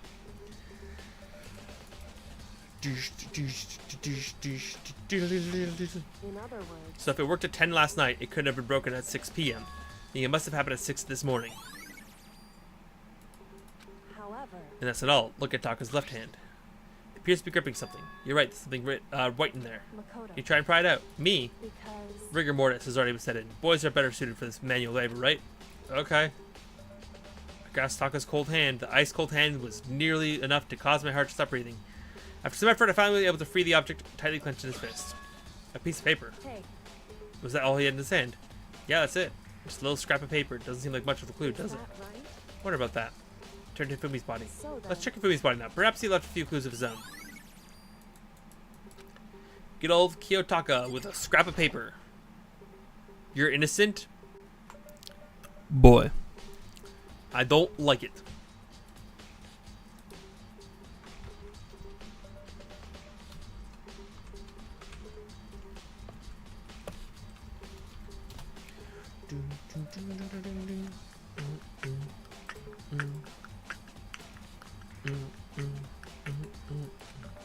How was the killer able to move Hifumi's body from the first floor to the third floor? And all without anyone noticing.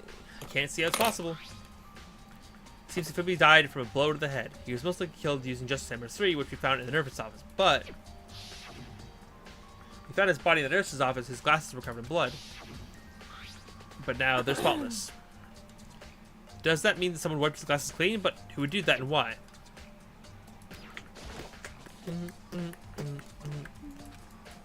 Oh.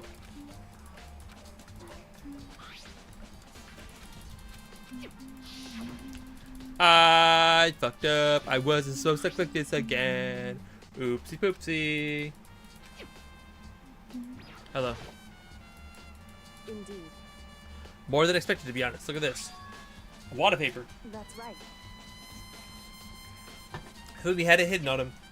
Indeed. He'd stuffed it in his pants, so I can only assume he'd hidden it on purpose, you see? In his pants. Wait, so you... Why is that? It was just his pants, not like his socks or something. I don't know what that means. Anyway, let's take a look at this paper. Go ahead, Makoto, open it up. When I think about how it stuffed down his pants, it's like, it better be important, Hoobie, or I'll never forgive you for this. Note. Found a hole. Maybe you can use this to escape. Monokuma can't find out, so don't tell anyone else for now. Let's meet in the equipment room at 6 a.m. So, Sounds very familiar. That's it. It's the same as what Hiro said. Then he was telling the truth. however, Although it's not exactly the same, is it? Someone weird note on my door. Here's what it said. I found a hole. Maybe we can use it to escape. The rec room at 1 a.m. The time is different. Here told us that the note said it to meet at 1 a.m. But this note that Hifumi said asked him to meet at 6 a.m. is that right? Hold on. Just because Hifumi said had the note doesn't mean it was meant for him. Huh? So, Part of it had to be torn off, right? I think there's likely some meaning there. Some meaning to the part of it being ripped. Could you explain a little more? Think carefully. hey, Why would it have been clutching that scrap of paper so tightly? I have no idea. so then, What if it wasn't just a scrap of paper when it was holding it? What if it was something more important? And how would something more important like that become a mere scrap of paper? That's what you need to answer. So Tako had the note on him, and then it was ripped out of his hands, I guess.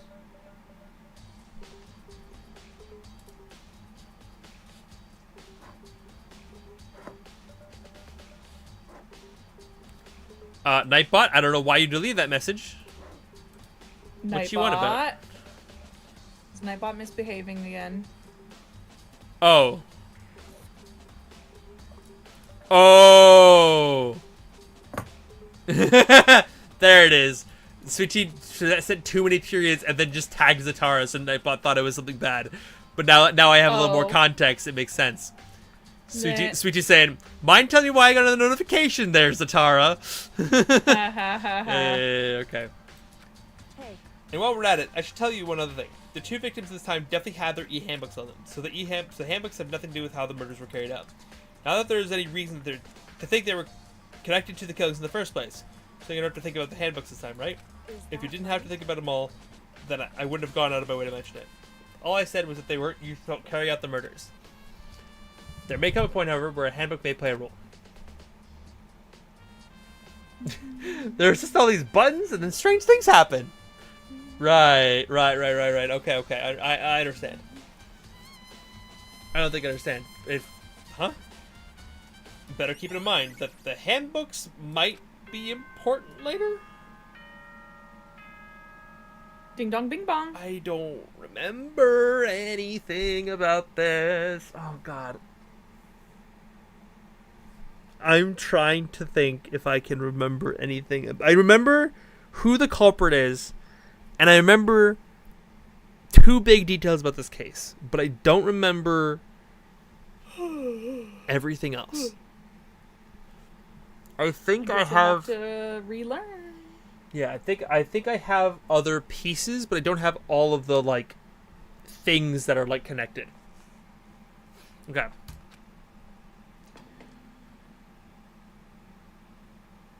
Are you excited? Are you pumped? It's time for the class trial to begin! Monokuma, do I have to? Can we just like do it tomorrow? First, the fireworks, like the flash I mean, you of a could. soul collapsing Literally. over life and death. That's true. Sweetie, wait, Sweetie, you love rhythm games?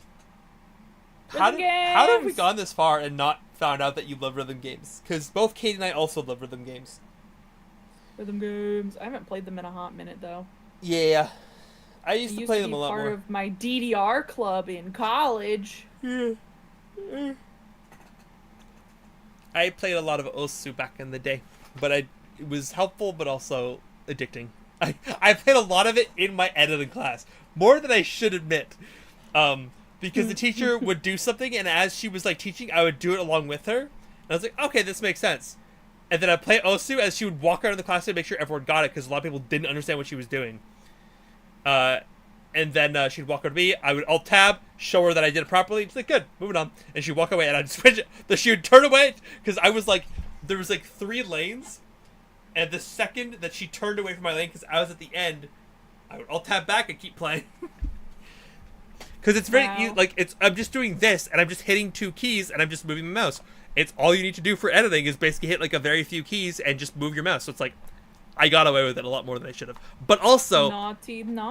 To be fair, I was still one of the better editing students who actually do his shit, even if I had to ask a lot of questions for how to do specific things. When I was like, a lot of people did stuff, I did have to ask a couple questions when I wasn't trying to do things. But like, that's why we're here. We're here to work together. Like, it was a very community-driven program. I want to play Friday Night Funkin', but I feel like I'd be too bad at it to actually be able to beat it. So, Sweetie, what I'm hearing is you bring the rock band to Katie's house for her birthday. For her Rock birthday. Band. Yeah. Rock band. Or Just Dance, either or. Like, Rock band.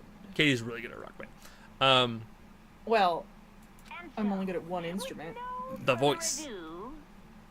The voice. Everyone, please meet at the usual spot. Make your way to the red door on the first floor of the school. See you soon. Okay. Let's see if I can do this. It's fortunate, but I suppose this is where our investigation comes to an end. You have to figure out the rest for yourself and come to the proper conclusion. Girl, why can't you solve a case for once? Why do I have to be the one to do it? Because you're the main character. You only have the guitar?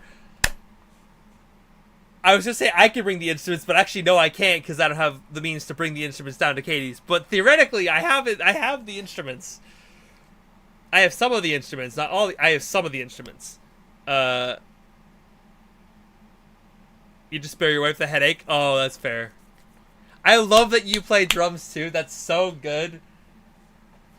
Because Nikki and I played guitar, Katie sang, and then you played drums. So it's all according to plan. Shall we go? I better get going. Okay. Man. Like, literally, why can't she solve a case? Why do I have to always be the one to solve a case? Can I just, like, not? I mean, in theory, she does solve a lot of them because she gives you a bunch of hints. This door's, like, red enough, right? I can go through this door instead. Maybe. Bro, I don't want to do another trial. I'm so bad at these. That's the whole game. Yep. Okay, as soon as we're all there. What the fuck? It's multiplied. Nope, not multiplication. It just looks that way because it's an illusion. I'm moving so fast so it looks like it multiplied. Can you guys tell which one is the real Monokuma? You just get to the elevator already. You're not playing along. We're not here to play with you. Okay, fine. And if everyone's here and ready to go, please board the plane, train, or elevator. I'll see you guys down there. Let's go, shall we? Hold on, I'm not mentally prepared yet. You'll never be mentally prepared. You can't run away anymore, hero. You're gonna pay for your sins. I told you already, I didn't do it for serious. That reminds me, did you ever find Z as a costume or as a note? Well, no, but how unfortunate. Then it would seem we have a culprit. Hey. This isn't the place to talk about it. Save your accusations when we get to the classroom. That's right. She's right. Let's get down there first, then the story can really begin. Good idea. That's right. I have to do it. Can't let whoever killed the Fumi and Taka get away with it. For everyone who's still alive, and for the two who lost their lives.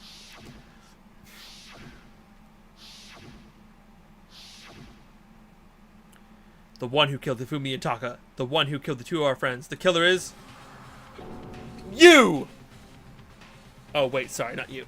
I mean, like you in the not you specifically you, but like you know the. You're talking about Sweet Tea. Yeah, Sweet Tea. You think a walk is an alibi? That's not a real alibi. I like Monokuma's carefree attitude. Just the worst. Let's hurry up and go. We can make Hiro pay for his crimes. Are you listening? We still got the court. We're arguing. It appears the culprit has been confirmed. The trial will be over in no time. Hey, Yes, yes. Come on, Bigleback, let's do it. Onward! I took one last deep breath and exhaled slowly. I began to walk down the elevator.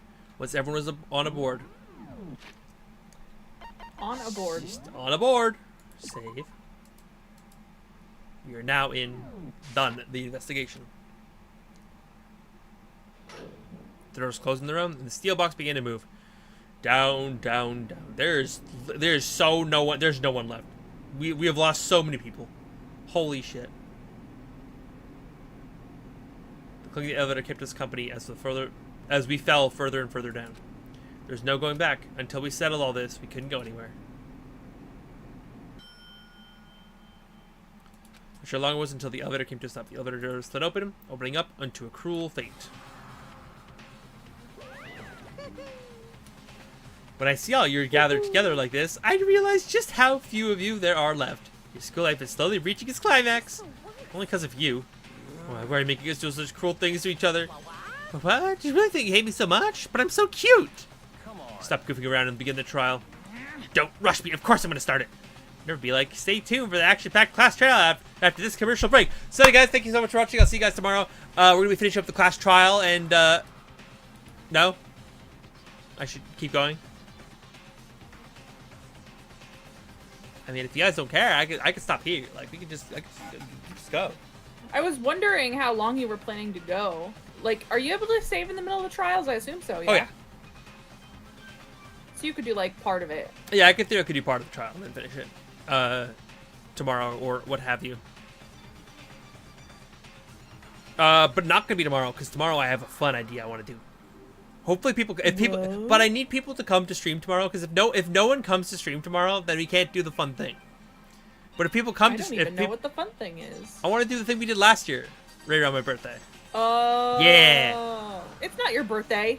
Well, it's almost my birthday. It's not your It's like birthday 2 weeks. tomorrow. 2 weeks. Yeah, that's... Don't worry, I'll stream my birthday too. But like, I'm not saying it's my birthday thing. It's like it's what we did right before my birthday last year.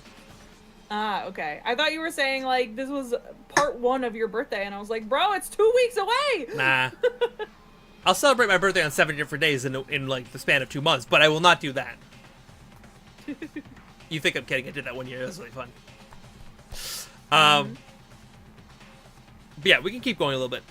I do think this trial is pretty lengthy, so I'm thinking we may want to at least start it now as well. Okay, I never hold on to you like that. Okay, let's begin. Get to your assigned seats. Could you imagine if I put an ad break right there, too? Like, right as... It would be funny.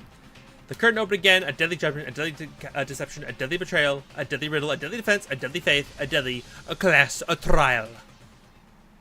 Oh.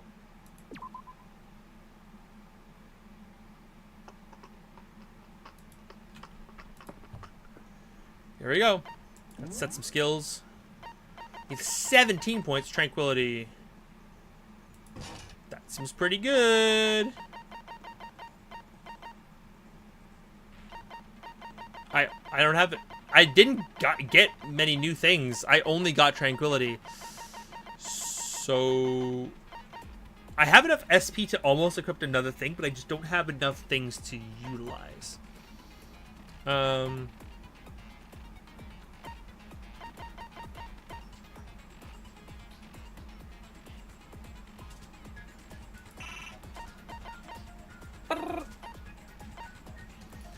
Yep, fuck it. Let's just run that because I want tranquility.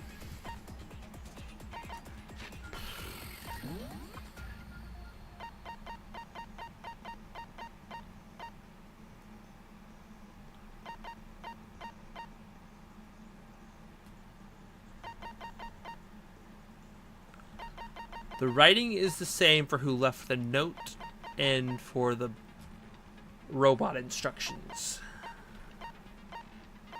This is obviously attached to this.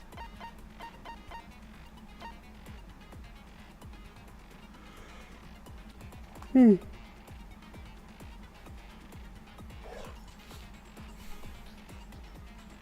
trying to think if there's anything else I need to like remember for the trial. I should be fine. Let's go, chat. Onward. Let's begin with a basic explanation of the class trial. So, your votes will determine the results. If you can figure out who done it, then only they will receive punishment. But if you pick the wrong one, then I'll punish everyone besides the blackened, and the one that deceived everyone else will graduate. Now then, to begin with... We already know who did it. Was that? Was that? This hero. He does not have an alibi for when the murders took place, and we found him in that suit. Don't try and deny it. You killed them. I didn't. Someone knocked me out. I was asleep the whole time. I don't know anything about it. Shut your murdering mouth, murderer!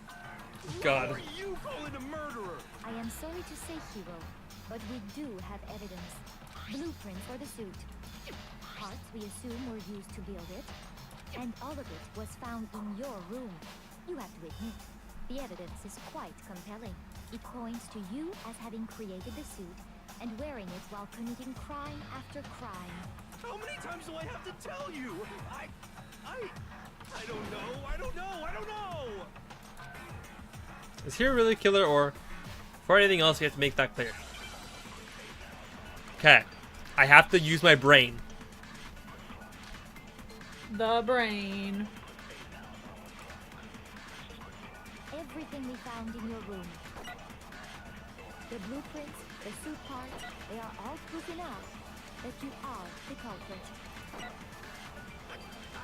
I don't know anything about that stuff. It's not true. It's a conspiracy. Hero, why? Why did you kill them? No. Just hold on a second.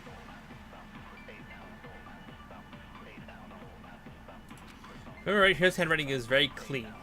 Everything we found in your room. The blueprints, the suit parts, they are all proof enough that you are the culprit. I don't know anything about that stuff. It's not true. It's a conspiracy. Hero, why? Why did you kill them? No. Just hold on a second. Okay. Everything we found in your room. The blueprints, the suit parts, they are all proof enough. Okay, let's start there. I think that makes sense. I'd have to like remember the mechanics. I think you have to hold down one of the clicks to determine to take an a text for yourself as a weapon, as like a bullet. What do you mean? Well, take a look at this. It's the note that Hero wrote, asking everyone to meet up after Alter Ego disappeared. The handwriting's obviously different, wouldn't you say? When you compare it to the blueprints. There's no way you could think the same person made both of them. Unless that person made it a point to disguise their handwriting. No, the differences are bigger than that, I think. Come on. I'm not smart enough to think of trying to change my handwriting anyway. So Makoto, are you saying you don't think Hero's the culprit? And he is not the only one.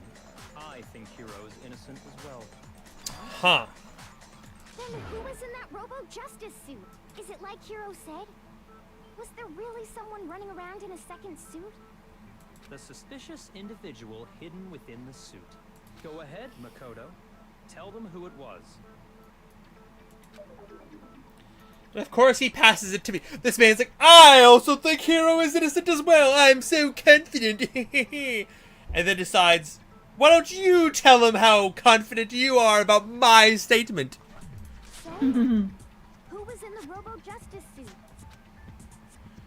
This individual, it had to be Mr. Hero. The Illuminati. Other than Hero, I can't think of anyone else it could have been. Obviously, he was the one in that particular suit. And we never found any kind of second suit. Yep. Then there can be no doubt.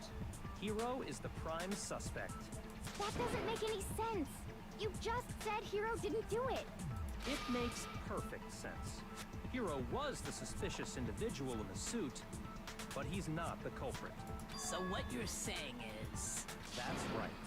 The culprit in this case has nothing to do with being in the Robo-Justice suit. What? Now that's a bold assumption. And what reason do you have to make such a statement? You do have a reason.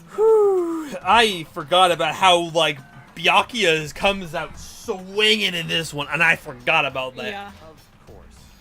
But before we get to that, there's something else we need to clarify first. So let's get that out of the way. Hey, stop trying to boss us around. All things have a proper order. So what is it? What needs to be clarified? God, Sakura really has those fucking shoulders. She's got such shoulders, man. Mm-hmm. All the better to crush me with, goddamn. Oh my god. Method of transportation for Taka's lifeless body. It would seem that his corpse was moved using certain particular items. Ah, I understand Kokoro, now. Can you tell us what they were?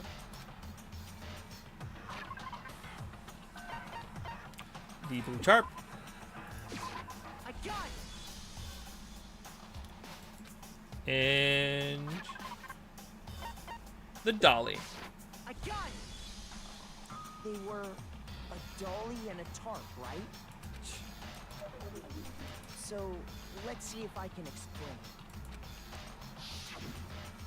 Taka's body disappeared. I thought I got them wrong because of that response, and then we man. discovered it in the Yeah. repository. And when we found it for the second time, it was wrapped in a blue tarp, right? It was the same tarp that up until then was stored in the equipment room. So the killer must have seen it there and decided to use it when they moved Taka's body. That way, they wouldn't leave any bloodstains while they were moving it. Okay, that explains the tarp. And the dolly? Same thing. I'm sure the dolly was in the equipment room when we first found Taka's body there. But when the body disappeared, so did the dolly. Later, when Taka's body reappeared in the repository, so did the dolly. In other words, you think they used the dolly to move the body. Am I right? But are you sure you are not mistaken? Huh? Are you absolutely positive the dolly was in the equipment room when we found Taka's body? Yes. That dolly was made specifically for moving large objects between the repository and the art room. Yeah, Taka's gone. And yay, Hufumi's gone. It would be very strange indeed to discover it had made its way to the equipment room. Is it not possible that it was in the repository all along, and you simply didn't realize it? She's raised an objection. How do you respond? There With is evidence, nothing bitch, let's go. wrong. Nobody expects much from you anyway. Wow, Celeste's coming out swinging too. That you rarely understand what is going on around you. Girl, I'm about to cut you back. Let's go. I never had anyone sound so nice while being so mean, but maybe I can change your mind. Oh boy, a new element. Starting with this next bullet time battle, we're going to add one more ingredient to the recipe. Bottom screen, underneath the tempo marker, you'll see your ammo count. Up until now, there hasn't been really limited on how you destroy your opponent's statement. From now on, just locking on and pressing the left mouse button will be enough to handle them. Now it'll cost you 1 bullet to destroy a single remark. Once you're out of bullets, you can't destroy any more statements, no matter how locked on you are. However, you can reload by pressing the tab key. So locking on, you have to press the tab in time with the tempo marker. Basically, just remember that tab key that has a function along with okay. You will automatically reload at the start of fever time, and your ammo will not decrease. But if you do action difficulty subsequently, you'll be able to reload. Okay, good luck and have fun. Bro, I remember none of this. I don't think I did mechanically handle this trial. What the fuck? You have it wrong. I cannot agree. You are a fool. So pathetic. Lies will get you nowhere. Do your worst. Away with you. You miserable wretch. I cannot agree. You are a fool. Lies will get you nowhere. Do your worst, you miserable wretch. You have it wrong. I cannot agree. You are a fool. So pathetic. Lies will get you nowhere. Oh, I actually did that pretty well, all things. I did not expect that to start on the game I suck at. But we did okay. I have it right. But we did okay. I have 4.5 hearts. I missed a couple no's, but we did okay. When I found the dolly in the repository, one of the wheels had a blood stain on it. There was a pool of blood in the equipment room with a tire mark in it that matched the dolly wheel's tread. Because someone wasn't very good at moving the body. The killer probably rolled the dolly through the blood on accident as they wheeled the body out of the room. And as the blood dried on the tire, so there's my proof that the dolly was used to move Taka's body. I skipped the line.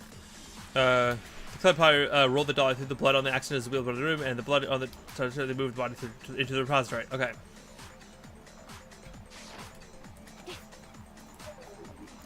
Does Sus really hate me that much? Anyway, that was just something we had to get out of the way. Let's get back to the main subject. Yeah, the subject of how Robo-Justice didn't do it. Because if it's not a killer robot, then what kind of robot is it? I'm not sure that really matters. Oh, sucker letting her down easy. I'd be happy to explain why the occupant of the suit couldn't possibly be the killer. If you look back on how the body was transported, it will become immediately obvious. Here. Look at how the body was moved. It'll be clear with... Oh, right! Because the robot can't bend over. Mm-hmm. As we know, Taka was killed in the equipment room. And from there, the body was moved to the... Oh, no one's gonna talk over this asshole? Okay, I see how it is. The culprit wrapped the body in the tarp, then loaded it onto the dolly and wheeled it off, right? Now, keep in mind that the dolly doesn't have a handle. Well, yeah. But even without a handle, all you'd have to do is bend over. I knew that one was gonna be easy. I'm keeping track of it. Big brain, baby. You're absolutely right that you could push a dolly without a handle if you stoop down low. But if you were wearing that suit, do you think you could actually get into a position like that? What do you mean? Think back to what you said when we were all checking out the suit together. Remember? I'm blind as a bat in here. Can't see my feet at all. I'm surprised you got anywhere in this thing. Telling you, it wasn't me. And not to mention, I totally can't bend at the waist. Seems like a pretty obvious oversight. When you're in that suit, not only can you not see your feet, but you can't even bend at the waist. Am I right about that? Now that you mention it, yeah. It seems like it'd be awfully hard to push that dolly if you couldn't bend over. Yup. Well, what's to stop you from simply pushing the dolly with your feet? When you can't even see your feet? You really think someone could kick the dolly all that way? Yeah, it'd be totally impossible. Not that I can say for sure myself. On top of that, if you were wearing such a rigid, cumbersome suit, it's very unlikely you would have the dexterity to go about wrapping the body in a tarp. That's another good detail. Well, I mean, isn't that just a matter of taking off the suit when you're ready to move the body? Your chance costume was, 'cause you can't take it off by yourself. I got it! I don't think taking off the suit was an option. If you remember... Okay, you got a little help. Why would it help someone you can't take it off by yourself? I didn't make a stupid friggin' thing. Just cost in the back, keeping you from getting off. It's pretty sturdy. I don't think you can get it off on your own. Let's help him out. That's true. It seems impossible to put the suit on or take it off without help. Then, you really can't take it off by yourself? Hero wasn't just making it up? Now he just getting it. Of course I wasn't making it up. If he could have gotten it off by himself, I don't think he would have let us see him wearing it. Showing up in the suit was basically an invitation for everyone to suspect him. Yeah, that's right. So, it's really, really true that Robo-Justice couldn't have moved the dolly? I believe so. To be clear, whoever did move the body, it couldn't have been Hero in the robot suit, correct? No, wait. Just a second, if you please. Celeste is playing an awful lot of defense this time around. I don't know, You all man. got a good look at it, did you not? The image of Hifumi being dragged away by Robo Justice?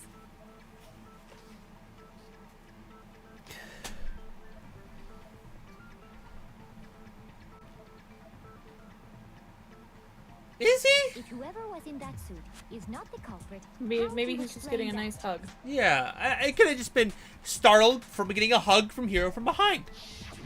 Besides, do you remember what the now deceased Hifumi said? How did you get hurt? The guy hit me. What guy?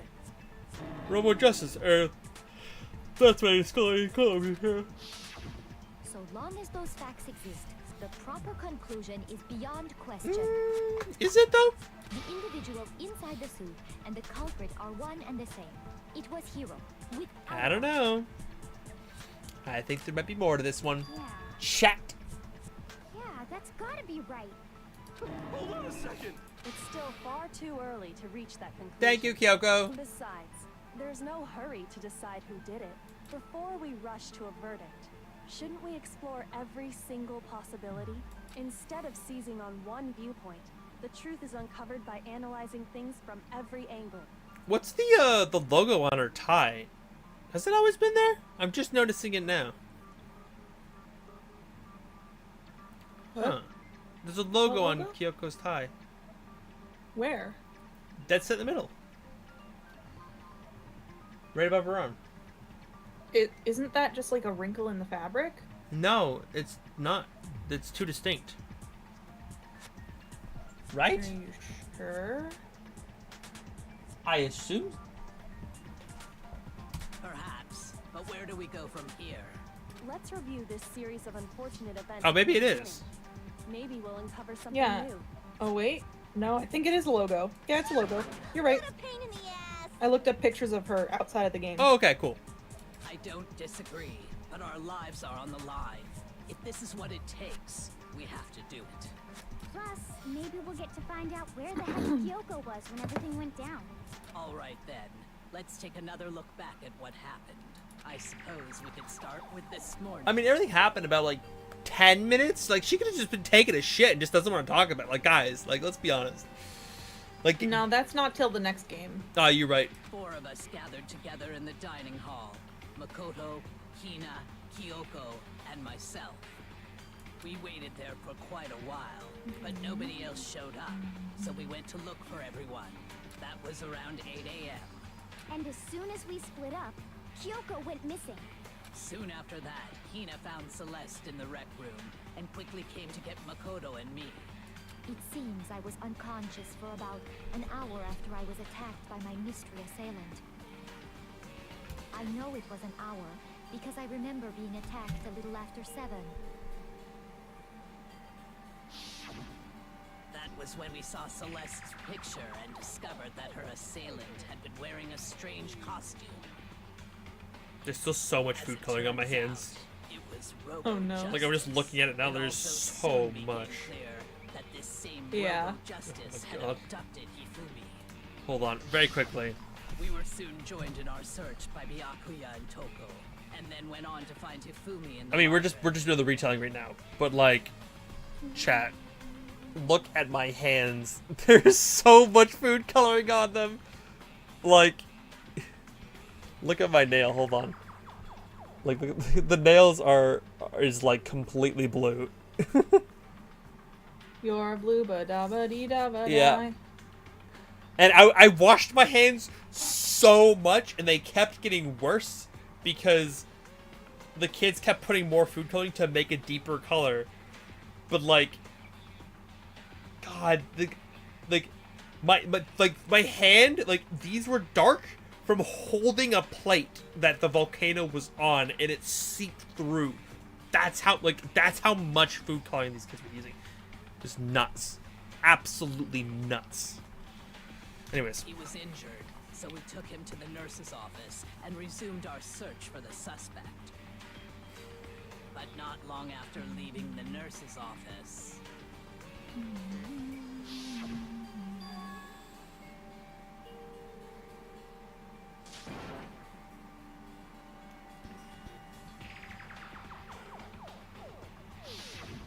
When When Celeste told us that, we decided to split up and search the second floor. And soon after that, I saw someone moving around on the third floor, and I yelled out to everyone as soon as I did.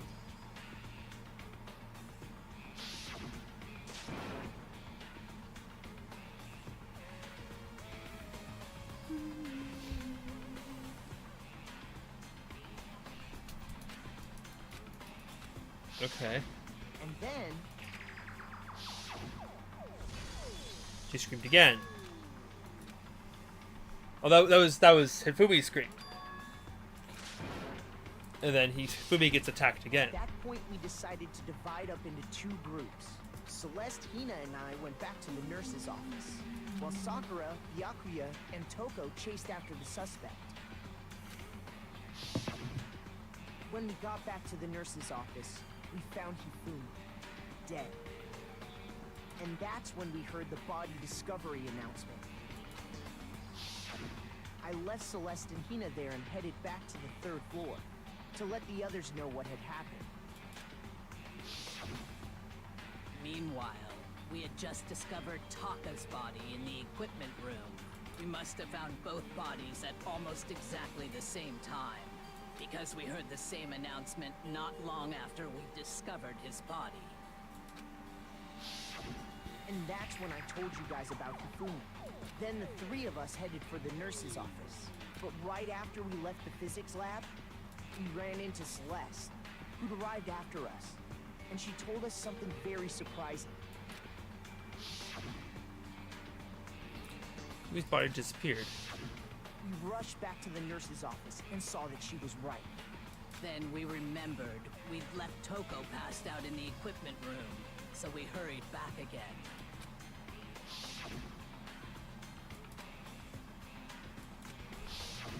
But when we got there, we discovered that now Taka's body had also gone missing. Next thing we knew, we were searching the school for 2 missing dead bodies. And after some time, Celeste informed us that she'd found the bodies, and we all headed to the repository, which is where we rediscovered the corpses. I think that about covers it. I see. The whole thing sounds exceptionally complicated. It certainly seems to me that these are not a simple series of connected events. Okay, well, if that's true, then what? Rather than a single series of events, I think we have to consider each murder a separate situation. And from there, we can uncover the contradictions surrounding all of them. Now then, let's get started, beginning with what happened to Taka. I'm glad she's taking the reins because my brain is not following.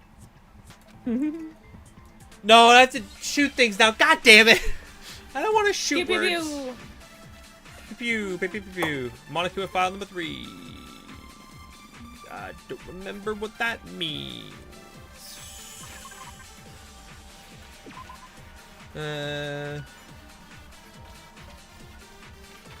Similar weapon. Got it. This might be a Taka's death. I wonder if he died before Hifumi, or perhaps it was after? We already know what order they were killed in. Taka came last. what makes you say that? Because of the numbering of the Justice Hammers. It's true that Hifumi was killed with Justice Hammer 3, while Taka's death came from a swing of Justice Hammer 4. See? So it's obvious Taka came after.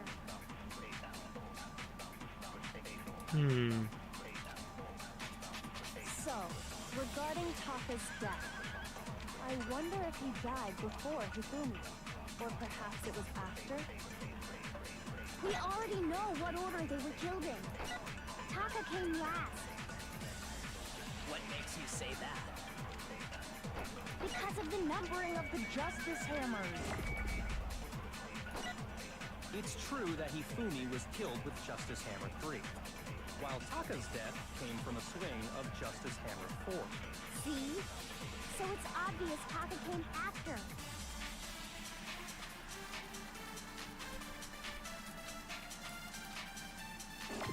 So, Regarding Taka's death, I wonder if he died before Hifumi, or perhaps it was after? We already know what order they were killed in. Taka came last What makes you say that? because of the numbering of the Justice Hammers. Let's grab the numbering. It's true that Hifumi was killed with Justice Hammer 3, while Taka's death came from a...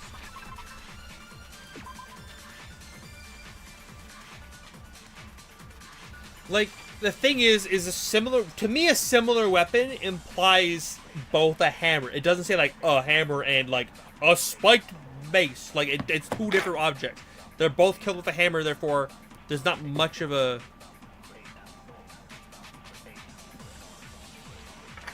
There's not, like, a thing I can really... I don't know what to do here. Okay. So we know that based on the watch that Taka had to have been killed first. Like 2 hours. Or, yeah, at least 2 hours for Fumi, because Fumi was alive when we found him the first time. So... Okay,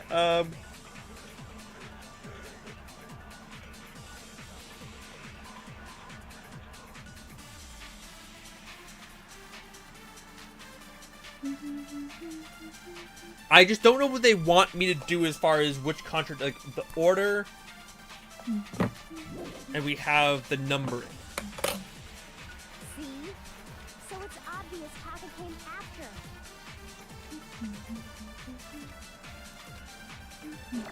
So, regarding Taka's death, I wonder if he died before Hifumi, or perhaps it was after? We already know what order they were killed in. Okay, got it. I was right. I just was too worried that it wasn't gonna be enough. Hold on. There's no reason to assume that the hammers were used in the same order as their numbers. If anything, that's just another way the killer tried to disguise their actions. So you're saying the culprit wanted us to think the hammers were used in order,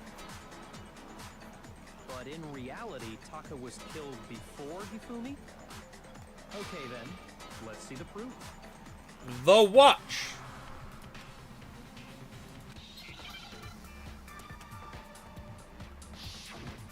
A hangman's gambit, okay. Wristwatch, gotcha. Wristwatch.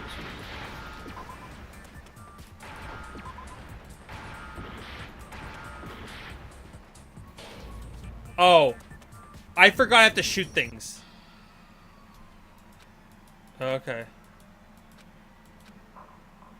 God, I'm so bad. The most votes Makoto. Wait, what? Yes, please. I have quite the mustache going. It's like full beard. It's not just mustache. Okay.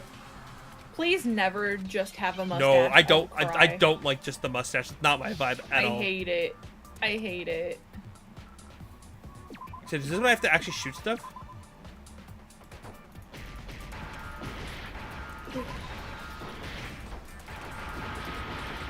Holy shit! How does? Okay, I actually don't know how this game works. Okay, how does this? How? Well, there's two different colored letters. Are you only supposed to shoot certain colors? I don't actually remember how this game works.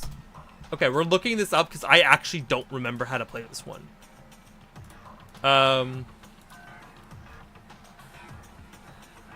Okay. Okay. Shooting the correct letters to form a word will reveal the fact. Shooting the incorrect letters will result in a penalty. But I shot just the right words. The right letters, and I still died. Is this really the end for all of us?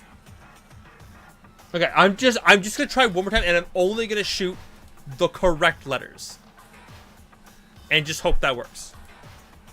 I have to shoot the correct letters to make a word. Okay, let's do it.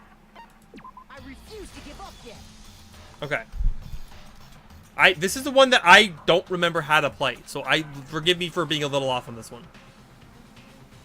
I don't think they need to be in... Oh, maybe they do need to be... Oh, if they need to be in order, that's why. Okay. Ah. Yeah, that sounds about right. Okay, then they'll be on an I.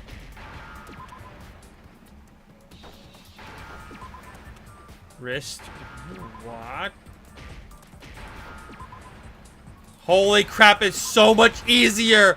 Bruh. When you know how to play. I was over complicating it so much because everything else wants me to hit everything and then just like stop things from coming at me. I'm like, I gotta hit everything so it doesn't shoot me, but no, it's just... Duh. Okay. It broke with the hands pointing just past 6 o'clock. It must have gotten broken when he was attacked by the killer. Because as of last night... How are you gonna keep us waiting? And then it's almost 10 o'clock. You know, that'd be time for all little boys and girls. So if it wasn't broken after 6 last night, then he must have been attacked around 6 this morning. And that would be his official time of death. But if that's true, then he was killed well before Hifumi. And before Celeste was attacked this morning, which happened around 7. That's right. Taka was killed before any of the other incidents took place. Oopsie. That's detail number 1. It's important to point out. Facts slipped past all of us. We made the wrong assumption about the order of events, all because of those justice hammers. That's exactly why the culprit wrote the numbers on each hammer and had them increase in size. That way, when we saw how they were used in each incident, we'd easily make that wrong assumption. Now, if Taka was killed around 6, then everyone's alibis for his murder go out the window. Because when he was killed, we hadn't met up in the dining hall yet. That may be true in the case of Taka's murder, but all of our alibis still hold true for Hifumi's death. That's right. With him, at least, we're all safe.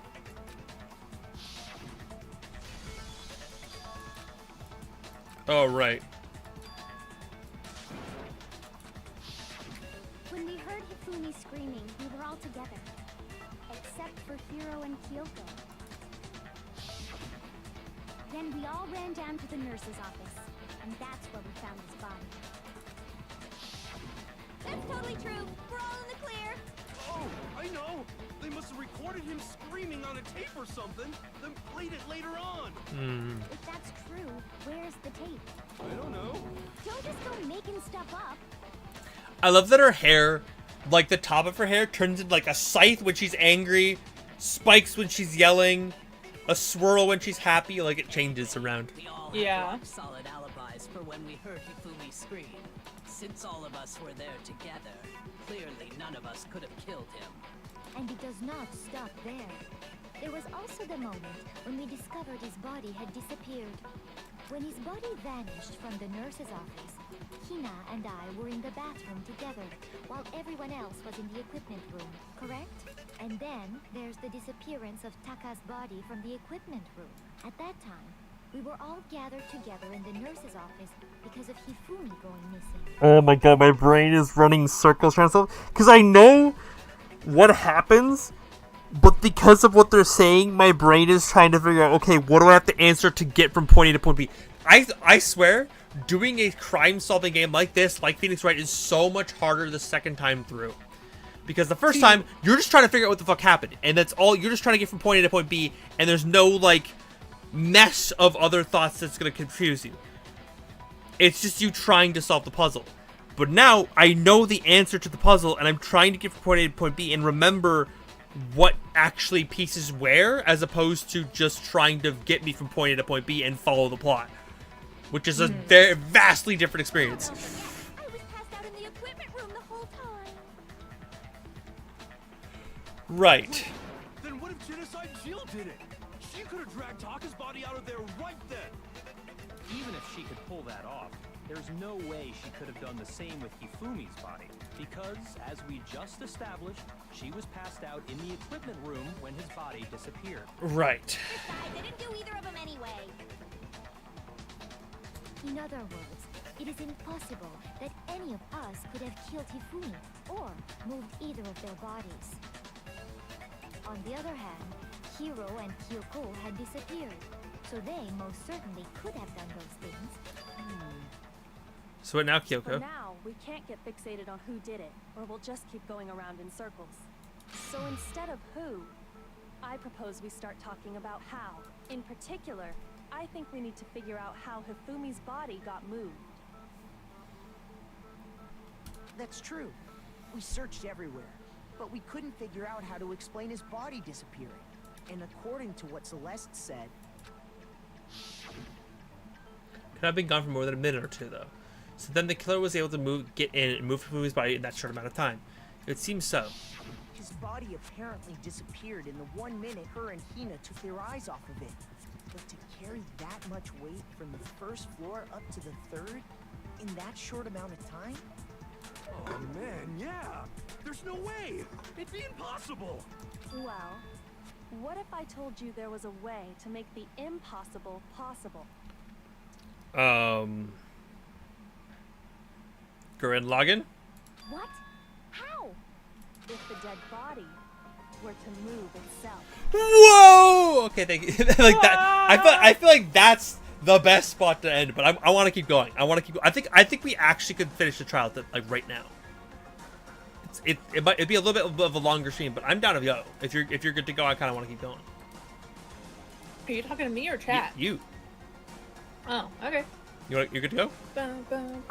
Sure. Because I feel like we can solve this trial. The dead body moved on its own? No, not another. I forgot about the ghost comments coming back. I forgot. Anything to do with the occult. I think what she's implying is we thought Hifumi was dead, but perhaps in reality he was still I alive. forgot. He was alive? Are you saying Hifumi wasn't carried out of the nurse's office, but simply walked out on his own? But I mean, we found his body. He was dead. Perhaps he was simply playing dead. That it isn't possible. Is it really possible that he was still alive? I don't have an argument. Get Are you one. saying that when we first found Hifumi in the nurse's office, there's a chance he was actually still alive? No, it is impossible. Hifumi was dead, without a doubt. And you know that how? Surely you heard the body discovery announcement along with the rest of us. Hifumi's dead body had been found. And that is why the announcement was made. Are we really so sure about that? Maybe the announcement was intended to signal someone else's discovery. Ah, shit. Shoot! We don't need to talk about the chat one. Are you That one saying chat. that when we first found Hifumi The in chat the one. nurse's office, The chat one, yep. there's a chance he was actually still alive? No, it is impossible. Hifumi was dead, without a doubt. And you know Okay, that I'm not gonna jump the gun. I have to actually think about these now, so I'm gonna like slow down, slow my roll. Let's just listen. Hifumi's dead body had been found. And that is why the announcement was made. Are we really so sure about that? Maybe the announcement was intended to signal someone else's discovery. Ooh. Mm-hmm. Are you saying that when Ooh. we Sorry, first I know, found because I know what the Hifumi's answer is, office, but I gotta piece together what the actual there's a chance result he was is. Still alive? No, it is impossible. Hifumi was dead, without a doubt.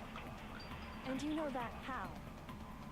Surely you heard the body discovery announcement along with the rest of us. Hifumi's dead body had been found. And that is why the announcement was made. Are we really so sure about that? Maybe the announcement was intended to signal someone else's discovery.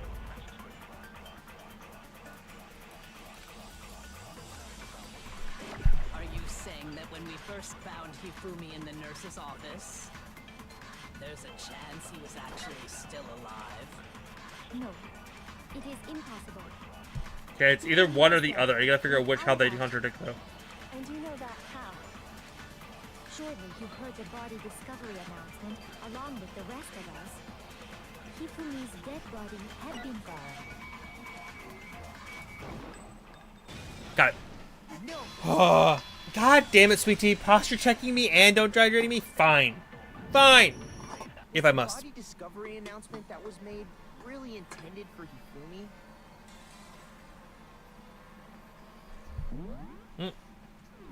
Of course it was. The announcement played right after we discovered his body. Maybe. But that was also the same time that Taka's body was found. That's right. It wasn't long after finding his body that we heard the announcement. So there's a good chance we made a mistake in there somewhere. I think we've confused whether the announcement was for Hifumi or Taka. First of all, if 2 bodies had been found, there really should have been 2 announcements. Maybe Monokuma simply got lazy and rolled them together into one. What do you say, Monokuma? Any comment? Well, it's a very sensitive issue, so I can't go into too much detail. But what I can say about the body discovery announcement is that it's only broadcast when 3 or more people find a dead body for the first time. That didn't answer our question, man. We're asking if you're a lazy bum. No, actually, that was plenty. Yeah. He said it's only broadcast when a body is discovered for the first time. Which means, even if we find the same body again later, he won't make the announcement again. Ah. If that's true, then why was the announcement made again later on? Huh? Later on? Exactly. We heard the body discovery announcement twice. First time I played with for each body in the nurse's office in the equipment room. Second time was when both bodies were rediscovered. I got it! We heard it a second time in the repository, when we rediscovered the 2 bodies. Bingo. What is it? What's the line? Bingo bongo? No. Oh. Bingo, bullseye, right on the money. Bingo, bullseye, right on the money! Alright, this is a certain amount of time which you may use. I really like to cash up again. It didn't seem weird at the time, but it contradicts what Monokuma just told us, doesn't it? Exactly. If we were actually rediscovering both bodies, the announcement shouldn't have played.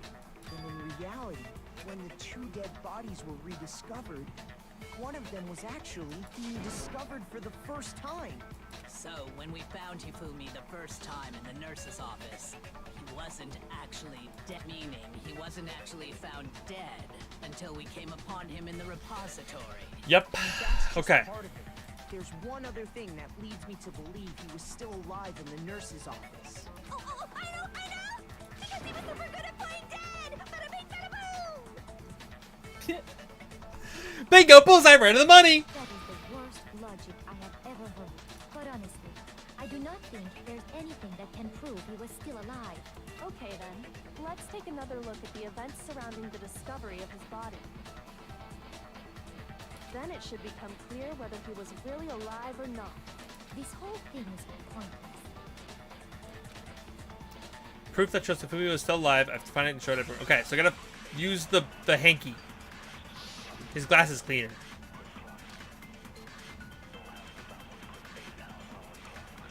Okay. Well, here's one thing we do know. The first time we found Hifumi's body was in the nurse's office. And then, while me and Celeste were in the bathroom, his body disappeared. And the next time we saw his body, it was in the repository. But when you compare his body before being moved and his body after being moved, other than the change in how it was positioned, there was no notable difference. Bang! Had that one locked and ready to go. Ah, nice and easy. Once you start picking apart the details, it all starts coming undone. His glasses. That fact alone proves that he was only playing dead in the beginning. Perhaps you'd like to fill the rest of us in? When we found Hifumi in the nurse's office, his glasses were covered with blood. But when we found him again later in the repository, they were spotless. And I found the item he used to wipe them clean in the nurse's office trash can. Was the glasses cleaning cloth that only he could use. It was a glasses cleaning cloth featuring a certain cartoon. It was a little too easy for me to solve that, almost like it was according to my plan. Boy, you can't sway me that it was not you by pointing your finger at me, boy. I've been playing murder mysteries a lot longer than you. Maybe, hopefully. One look at the bloodstain on the cloth should make things clear. This piece of cloth was used to wipe Hifumi's glasses clean. And the mascot on the cloth is the same one that's on the digital camera, right? And whose digital camera was it? Hifumi's, of course. The character was Princess Piggles. Then Demon Angel Pretty Pudgy Princess, I think. I highly doubt anyone but Hifumi would have brought something like this to school. I see your point. And the only people here who wear glasses are... I wouldn't be caught dead. Who knows? Maybe he's a secret demon pretty pudgy princess fan? I don't know. A few tissues is all I need to keep my glasses clean. Then there's no question. It belonged to Hifumi. So what you're saying is... Hero, shut the fuck up and listen, and you might actually understand what is going on. Don't ask stupid questions if you don't want stupid answers. The blood on his glasses was wiped away using his own glasses cleaning cloth. I'm a great teacher, by the way, guys. I'm so good. Tells Hero to shut the fuck up and don't ask stupid questions. Meanwhile, I'm like teaching kids about robotics and answering stupid questions all day. It does not mean he wiped the blood off himself. It's because they don't know. I gotta teach them new things, like grade 1s. But who would benefit from a clean pair of glasses other than the glasses owner? That's a good point. Then it must have been him, right? So let's assume that Hifumi was still alive in the nurse's office. Good lord, I'm realizing more and more how crazy some of the hairs in this game. Like, hers look like ribbons, Sakura's look like swords, Hero's is like he touched one of those electric balls that make his hair all staticky and not shoot up in the air. He pretends to be dead. Then when he's alone, he wipes his glasses clean so he can see. Then he stands up and walks out on his own 2 feet. And with that, the impossible task of moving his copious corpse. Copious corpse is a great line. A copious corpse is a fantastic line. My hair is also standing up on it and it's bothering me. I brushed it the best I could before I started in like 5 minutes because I was late getting home. Or rather, I was late getting everything ready once I got home, I should say. I got home in record time today. What was with all that blood? Was it paint or something? The fridge in the nurse's office contains packs of blood for emergencies. He probably used one of those. He figured if he was gonna play dead, he should go all out. So he just dumped it everywhere. But he got crazy with it and had to wipe his glasses off when he was done. What an idiot. And if Hifumi was still alive at that point, the disappearance of Taka's body is easily explained. Right. It should be perfectly obvious who must have moved Taka's corpse. I got it! It could only have been Hifumi. While we were all gathered in the nurse's office, he went to the equipment room and took Taka's body.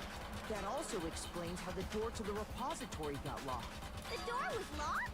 Well, after the bodies disappeared, we all went looking for them, right? So me and Sakura headed for the repository. But when we got there, the door was locked. And the repository door can only be locked from the inside. Which means, when Hina and Sakura got to the repository, someone was already inside. And it could only have been Hifumi, who just finished stashing Taka's body there. He convinced us all he was dead, and when he saw his chance, he dragged Taka's body to the repository. So, Hifumi wasn't just another victim in this case. He was one of the assailants. But Yes. that means he took part in the murders. I just can't believe it. If you're having trouble, would you like me to show you one more piece of evidence? There's more? Oh, absolutely. The single biggest fact pointing to his involvement has yet to be revealed. You know what I'm talking about, right, Makoto? Oh, right, the item rip he paper. took off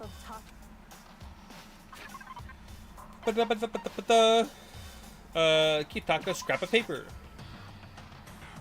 Oh. Shoot! Crap! I fucking shut up!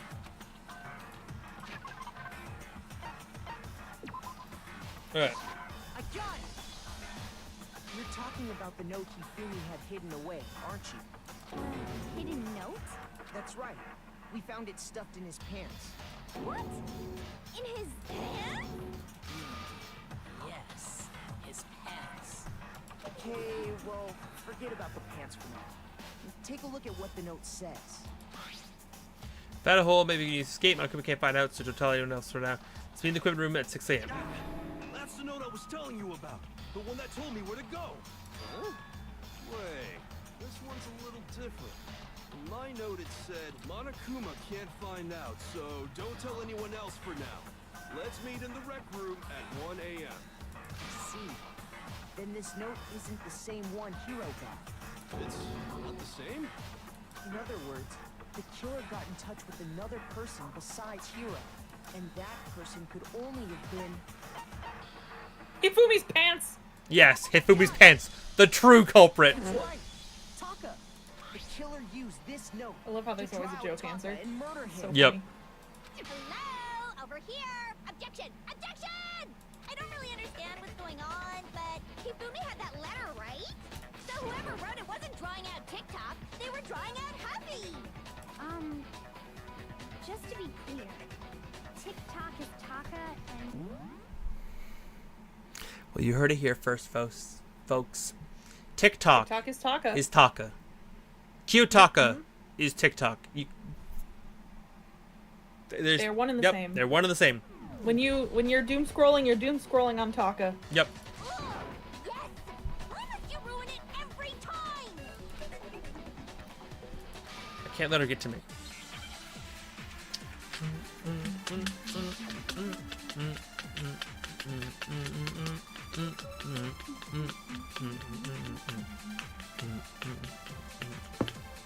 Huffy had the note, right? Then the person it was intended for must have been Huffy. But remember what the note said. What time did it say to me? 6 a.m., I believe. The time doesn't matter. The note has nothing to do with TikTok. No, that's wrong. Dude, I'm on a roll. My brain is like, aha, I see it. And then I just click the button and I'm right. Connection. And we're going to ignore all the times I was wrong and we're only going to focus on the times I was right. Yup. What the hell are you talking about? The note said to meet at 6 a.m., which is the same time Taka was murdered. Mm-hmm. You've already proven that using his wristwatch. But there's more. Look where the note says to meet. The equipment room, right? Which is where Taka was killed. I see. So, Taka was murdered at both the time and place written in the note. I think that should be plenty to show that this note was definitely meant for Taka. Yep.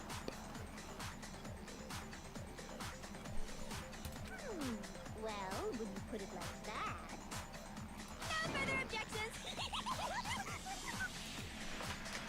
So you just wasted like 5 minutes of my time. That note to trick Taka. Okay. Just the same as me. The culprit really is a cold-blooded monster. Telling people they found a way out.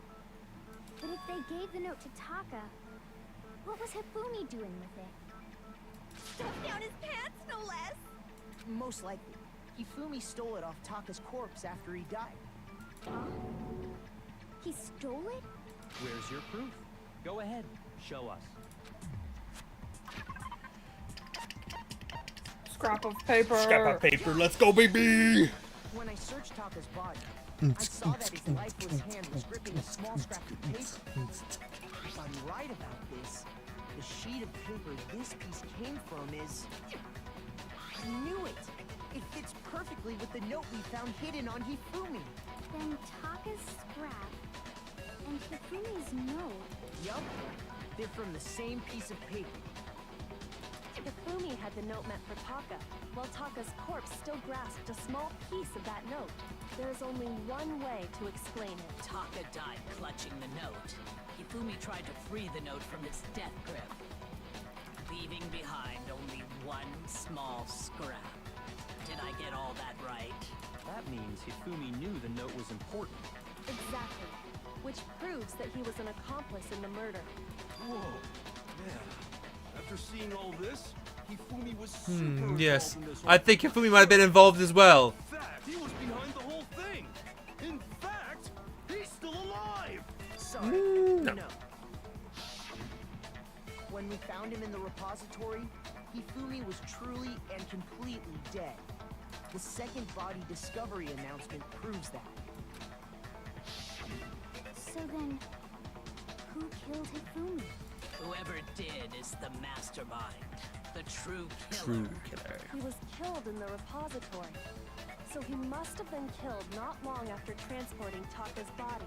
So, he must have been killed after Taka's body vanished, but before we found both bodies in the repository. Mm-hmm.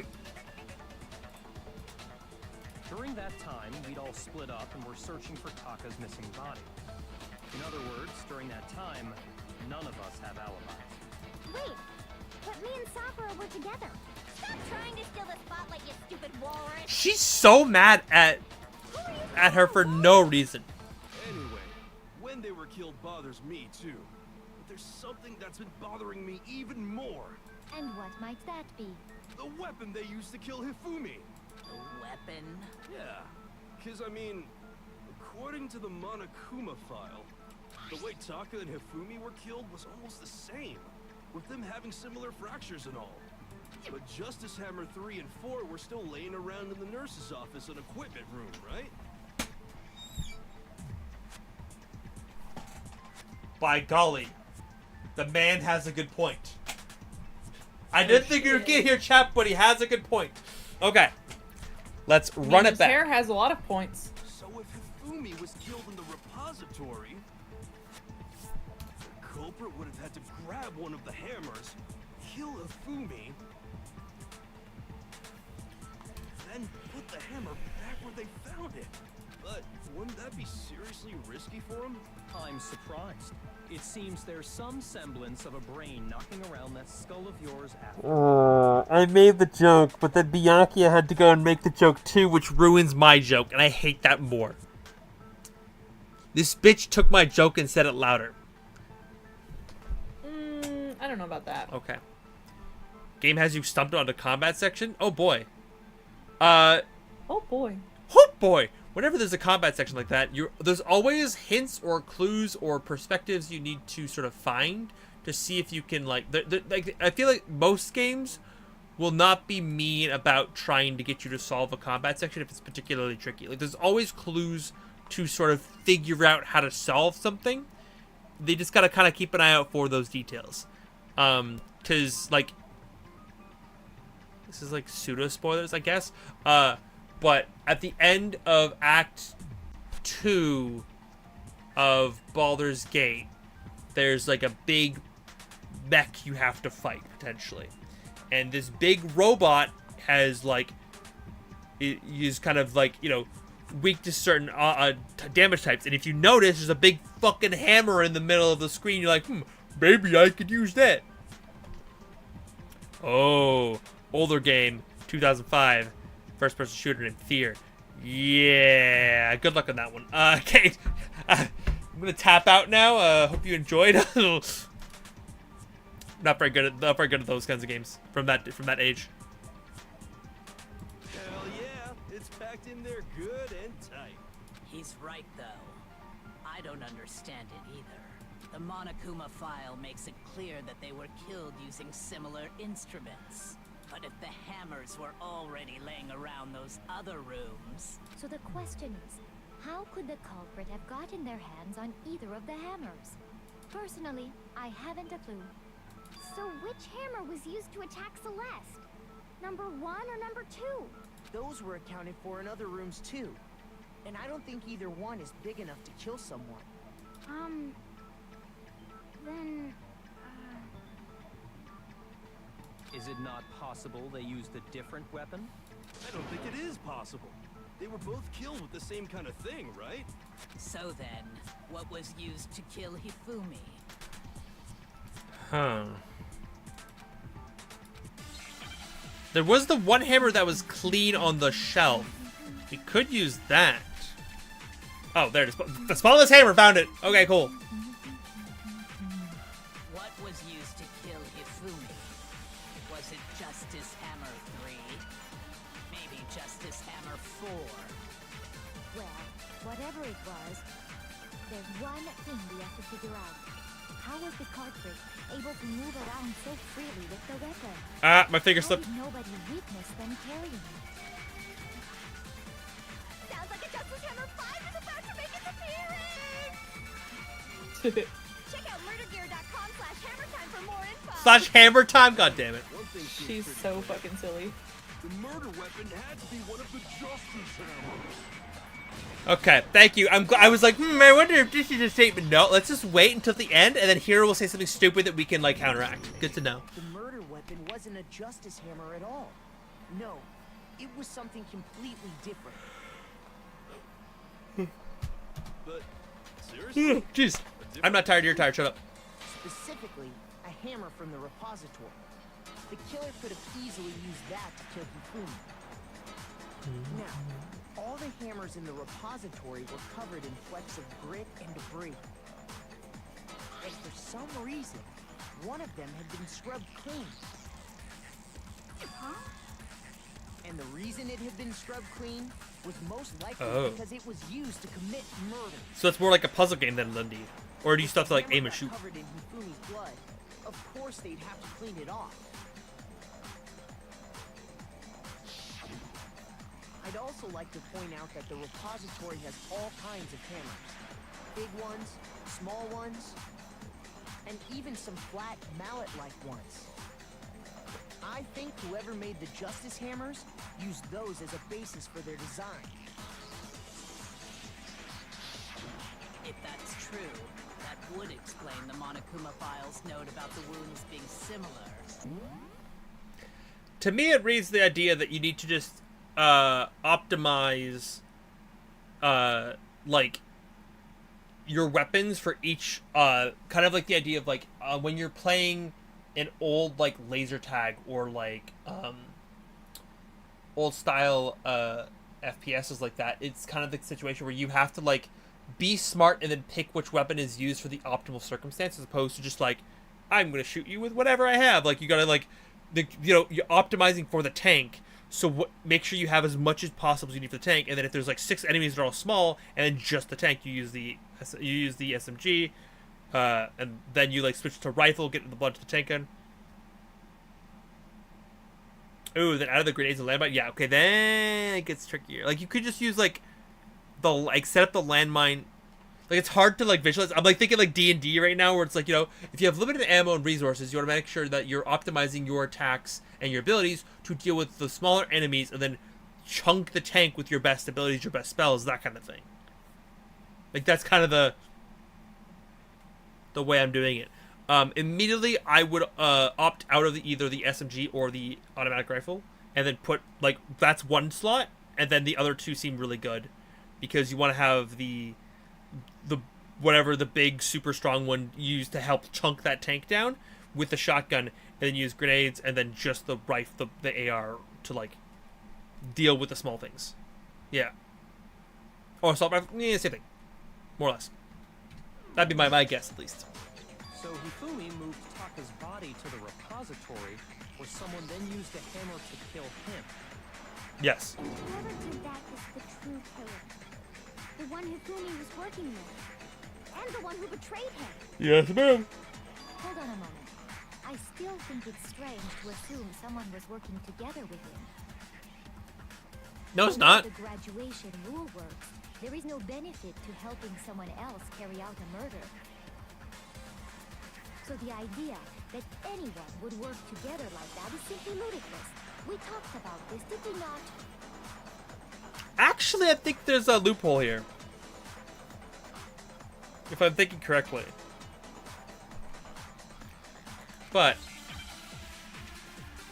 that's how that she's right that this is how we thought initially. Based on the rules that have been laid out for us, even if more than one person is complicit in the murder, only the one who actually carried out the act can graduate and survive. Assuming the rule holds true, it is simply impossible that two people work together on this. That is how the rule was explained to us. But that only really applies if there's one murder, right? In this case, however, there were two murders. No, I want my statement. God damn it. Oopsie. Even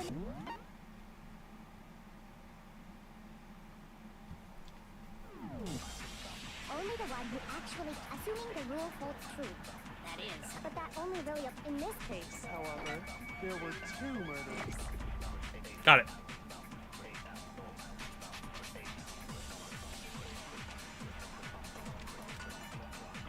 Based on the rules that even if more than one, only the one who actually carried out, assuming the rule holds true. Bam. No, it's wrong. Got you. I got you. This would make sense. This would make sense to me. Since there were two murders, it's at least plausible that more than one person was involved. What do you mean? If there'd only been one murder, then yes, the idea of an accomplice isn't really worth considering. Naturally, if only one person can be saved per murder, an accomplice has no risk versus reward benefit. Risk versus reward benefit? No, I sent them. The payoff for working together. The reward that balances out the risk of their, however, Whoa! if it, I hit. My finger was like, is this the work everywhere now? Okay. The balance of risk of taking part is the benefit of you. However, there's no point in someone being accomplice if there's no benefit of you. However, if there were some potential mutual reward for the risk, then cooperation could be possible. You're saying that two people could act as each other's accomplices to commit two separate murders. I think that's what the true killer told Hifumi. They would each have an accomplice for their crime, and based on the case's events, Hifumi would have been the first one to act, murdering Taka. They made him carry out the first murder so he couldn't back out of helping them later on. So in this case, there wasn't one single person committing multiple murders. Instead, each person killed someone, creating two separate incidents. And it only looked like one person because that's how the true killer designed it to look. A single suspicious individual, a similar weapon used in each crime, disappearing bodies. By creating one seamless set of circumstances, they made it look like one person was behind it all. The mastermind picked their target and managed to convince him to go along with their plan. And then, to avoid the no accomplices rule, they simply killed their accomplice. Which, if true, means that betraying Hifumi was part of the plan from the very beginning. Yeah. It's just awful. How could anyone be so cruel? You think so? I can't help but admire its cunning. Still, their choice of accomplice seems odd. If we convinced us the two murders were the same, there's many characteristic this time. Most of them noticed the fact from the very beginning, which is why she set out to look at this as a series of connection events, but entirely separate incidences. Kyoku really is amazing, although, when you think about it, she's almost too amazing. Like, it's almost unnatural how good she is at this. I understand how an accomplice could be involved, but then who was the one pulling Hifumi's strings? That's problem numero uno right now. Truly manipulated Hifumi to carry out a number of actions and in the end murdered him. In the debates up to now, there's the way that this case has unfolded, when you consider all that, there's only one person who seems to fit.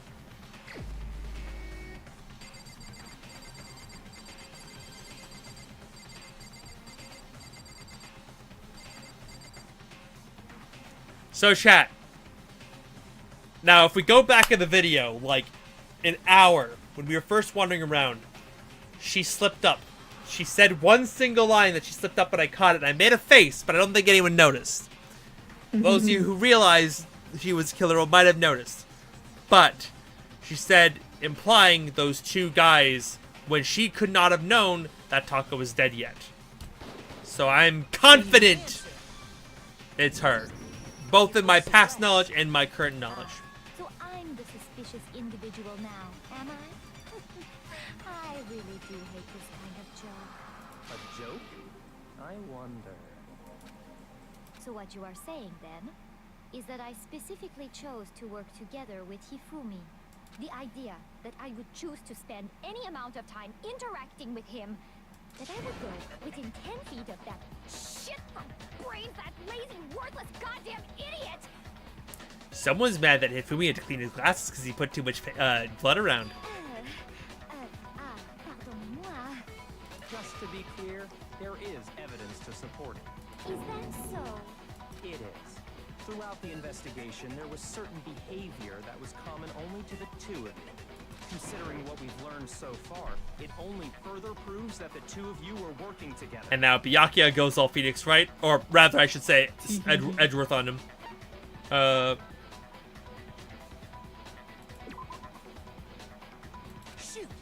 Shit.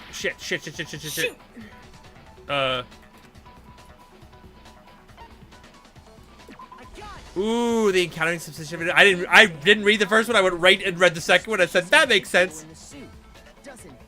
The only ones who ever actually saw Robo Justice firsthand were Celeste and Hifumi. Yup. Shush. The adults are talking now. Boy, get the fuck out of here. Sorry. As he said, only Celeste and Hifumi ever laid eyes on the costumed individual. If we accept that Hifumi was one of the culprits, we can't help but suspect what Celeste has said as well. Are you saying everything they told us was a lie? After taking Hifumi to the nurse's office, we all began our search for this individual, correct? Yep. And not too long after that, do you remember what Celeste said?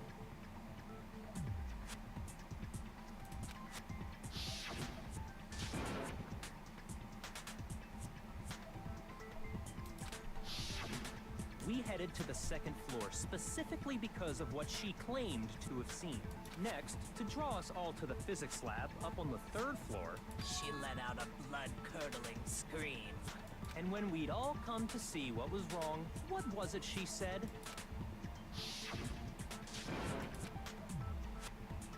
Rather intense scream for someone like you. Yeah, it's true. I would be Phoenix, right? He's definitely Edgeworth. You're right. You're right. He ran off as soon as I screamed. He was blocking the stairs, so I headed further down into the hallway and disappeared. Once she'd done her job of getting us all up to the physics lab, it was time for her partner to get to work.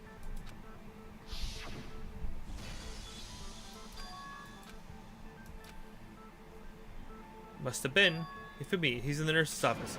It's bad. Come on, we have to go back. It was to get us to divide into two groups. So that we would discover both bodies at the same time? I gotta say, out of all of the murders, out of all the games I've played, this one was the most big brain. clever. Like, she was so fucking smart in how she manipulated aspects of the game to her favor. Like, Celeste was terrifying in this game. In fact, Yeah. Celeste was precisely the one who proposed that we split up. Like, I think I said this first time, but I think this trial is the best one in the game. Like, this is one of the most, like, convoluted. You have to use your brain to figure it out. It's still, like, early in the game, so you kind of have to, like, it kind of hands you a lot of the answers. But this was a trial that was, like, holy shit. I started to, like, realize that this was, like, complicated and intense. I'll leave the hunting part. It seems so interesting. Mikoto, Hina, you come with me to the nurse's office. I will lead the capture of suspicious individuals Toko, Byakuya, and Sakura. Well, if Celeste and Hifumi were working together, all those chance events suddenly become connected. Yes, sir. And on top of that, that piercing cry of yours early on.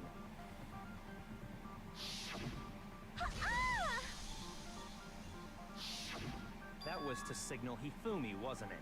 Ha-ah! It was your way of telling him, we're on the third floor. Everything's going according to plan. Why else would you let out a scream that could have carried across the sea? I just realized another strange thing. Mm-hmm. When we found Hifumi in the nurse's office, who we now know was only pretending to be dead,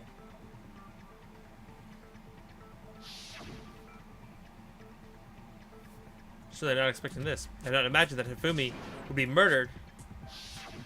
Celeste, you were the first one to say he'd been murdered. You wanted to make sure we wouldn't have any doubt in our minds. I don't believe it. Everything, the whole thing was one big act. Hina, you were with Celeste when Hifumi's body disappeared, right? Yeah. I was feeling kind of sick, so Celeste took me to the bathroom. Wait, then that was... She wasn't worried about you. She just saw a chance to help Hifumi sneak out of the nurse's office. Each piece isn't much by itself, but start putting them together and the picture gets very ugly indeed. Wouldn't you agree, Celeste? I have no idea what you mean. She's so collected. You made one fatal mistake. Oh, did I? I didn't even catch it myself when you first said it, but looking back, I can say that that one little slip-up was your undoing.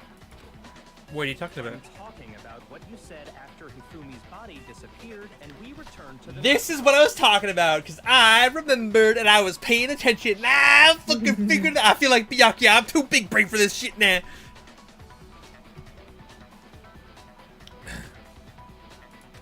We're all gonna die here. We're gonna die just like those guys did. I remember her saying that too, but I don't understand what's so strange. The first time I played this game, I assumed she was talking about the last round and the previous round before that. Like the previous people who were murdered. Yes, because there's multiple men who had passed away at this point. So I thought she was talking about them, and this was her trauma speaking, but she slipped up. Sakura, Toko, and I were first to discover Taka's body in the equipment room. Then Makoto showed up and told us Hifumi had been killed. So Sakura and I left with Makoto. Once we were in the hall, we ran into Celeste, and the four of us headed to the nurse's office. Now, the entire time we were together, none of us said anything about Taka being dead. Think about it. Celeste's comment doesn't make sense. It was completely out of place. Yep.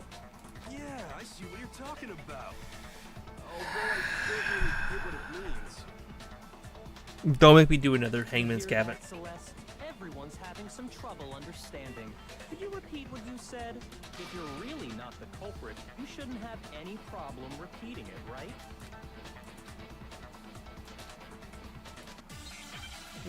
Oh, it's fine. It's fine. It's fine. I can do this. I can do this. I got this. I got this. Okay, so I'm gonna need to find something. All they said was, they must really be enjoying this. Enjoying the sight of us standing around, frightened and confused. They must be positively Us. related.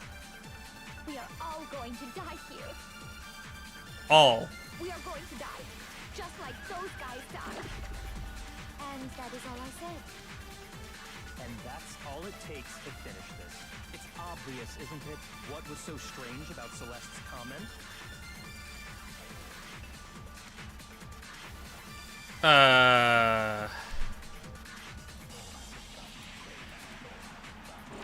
I said Oh.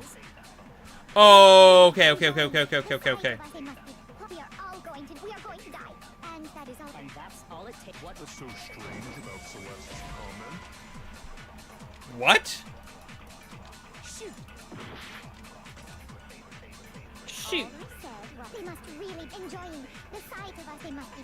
We are all going to. Is it the reverse I need to do? And that's all it takes. What was So strange about Celeste's comment?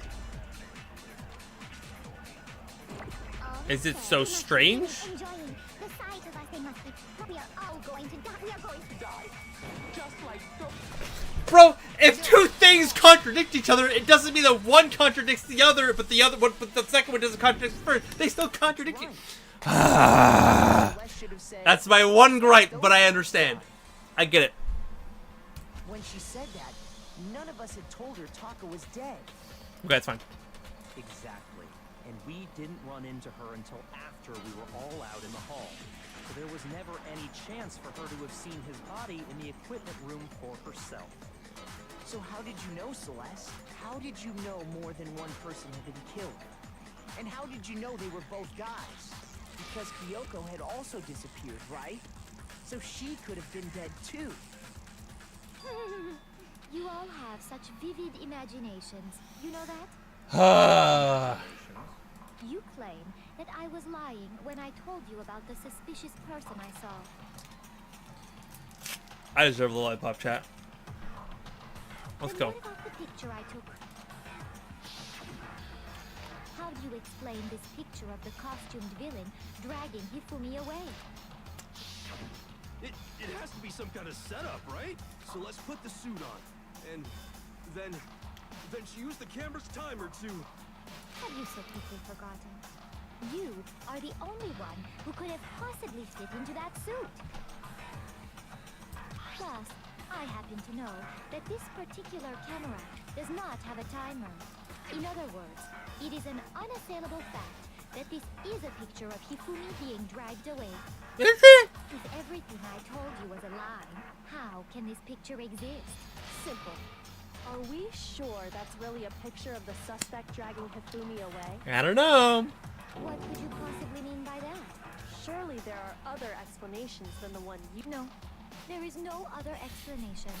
I cut Kyoko off, but I think Celeste would have 100% cut her off there too. Tee.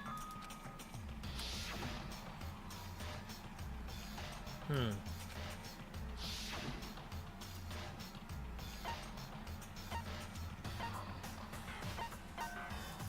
got it! It's not a picture of the suspect dragging Hifumi away. I would say it's a picture of Hifumi dragging the suspect away. What? That's certainly within the realm of possibility. The one being dragged off in that picture isn't Hifumi, but the person in the robot suit. We've simply been led to believe that it's the other way around. And the strange costume might only exist to lead us astray even farther. Yup. If you saw someone wearing something like that in this situation, of course you'd notice and be suspicious. That's what happened! You put me to sleep and made me out to be the bad guy in all this! Bingo, bullseye, right on the money. Such a thing is utterly impossible. Girl. Hifumi was dragging him away? Ridiculous. Is it? I don't think it's ridiculous at all. Then shut your mouth and allow me to educate you. Whoa, this girl. When she gets mad. Whoo! Whoo! She gets a little spicy. Is it really possible?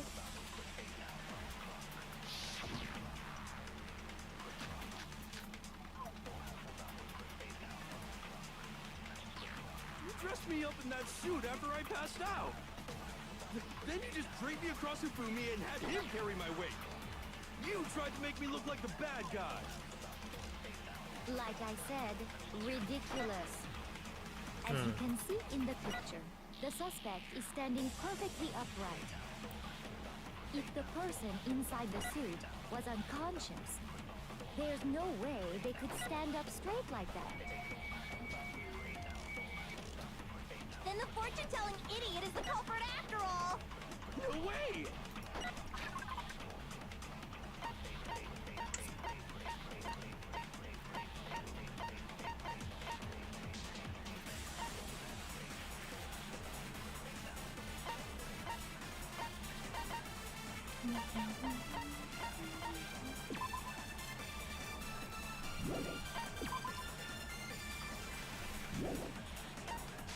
Got it. You dressed me up in that... Then you just draped me across Hifumi and you tried to make me look like the bad... Like I said, as you can see in the picture, if the person inside the suit, there's no way they could stand up straight like that. Sorry, girls. We've already proved that the suit can not bend at the waist. So it could have been leaning just a little bit. Even if the person inside the suit were unconscious, they could still stand up like that. Because that Robo-Justice suit had a certain characteristic.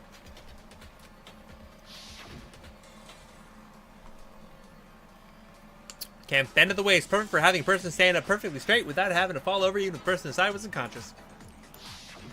That's right. They totally made a mistake when they made it, so it couldn't bend at the waist. Or they made it intentionally I'm not poor. so sure that was a mistake. I think the suit was designed from the beginning to be used the way it was. Yes, ma'am.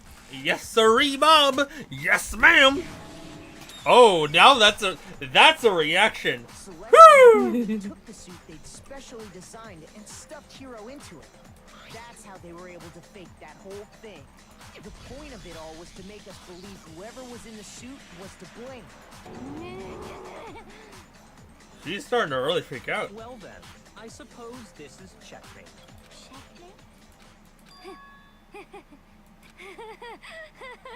Don't make me laugh, you idiot. What do you mean, checkmate? Celeste? Clearly, you want to cram me into your little guilty box. Well, there's one little problem. Have you already forgotten what Hifumi told us as he lay dying? Hey, Fumi. Who was it? Who attacked you? Who tried to kill you? Who killed me? That's right, I remember their name. Yasuhiro. When we asked him who had attacked him, his answer was quite clear, was it not? He said, and I quote, Yasuhiro. In other words, Yasuhiro Hagakure! Right, but my name isn't really Yasuhiro. It's actually Taro. Your confusing statements don't make any sense. You're only making things more complicated. He did say Yasuhiro. But are we sure he was really pointing the finger at Hiro? Yeah. What the hell are you talking about? I'll burn you alive! Kyoko, what do you mean by that? Think back to how Hifumi used to talk to us. How did he refer to each of us? Ah. He said people's last names. I got it! That's right, our last names.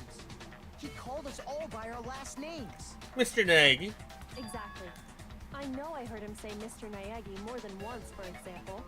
So if Hifumi did mean to say Hiro's name, he would have said his last name, Hagakure. I'm sure it was just incidental. By chance, his first name. Indecent? Don't talk. Random chance. Now isn't that a convenient explanation? Convenient explanation. Yes, yes, yes. There's no reason to think he would have said the name any different than normal. But he must have run out of energy before he could say any more. So Hifumi was trying to tell us the last name of whoever killed him? But the name he said doesn't apply to anyone here. Well, no. Hold on. There's one person it could apply to. We don't know Celeste's real name. And Chat. that's Celeste. She never actually told us what her real name is. What did you just say? To think you'd take your false accusation so far, I don't know whether to laugh or spit. Come on! Enough with your idiotic blather. Yasuhiro is a loser's name. Do I look like a loser to you?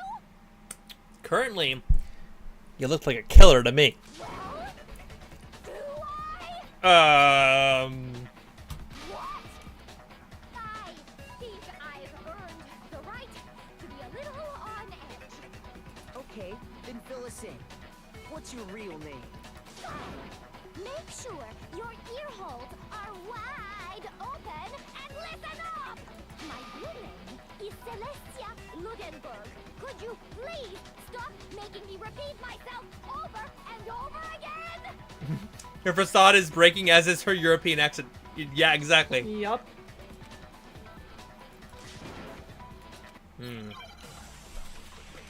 What can I do to break her with her statement over her name? Her e-handbook would have to have a real name. Celestia Ludenberg. Hifumi was trying to tell us something. He wanted us to know the killer's last name, Yasuhiro. If there's one person here who might have that last name, It would have to be you, Celeste. You haven't told anyone what your real name is. how many times do I have to tell you? Celestia Ludenberg, god damn it! How long do you plan to go on pretending? pretending. It's the truth. And since you have no way to contradict me, Sorry, girly pop. I found a way to contradict you. Teehee. Prove it. That's it. The handbook. what? Anytime you turn your handbook on, it shows the owner's name when it boots up, right? Monokuma told us all about it before. Shut up. Let's play your name. Always make sure you have the right one. Now your everyday notebook. It has so many more uses than that. So all we have to do is check our handbook, and that'll clear up everything. That's how we can find out Celeste's real name. That's an invasion of privacy. I refuse to cooperate. Celeste, can you please just tell us what really happened? Please, just tell us. Even when I'm put in check, it's just my nature not to give up. Because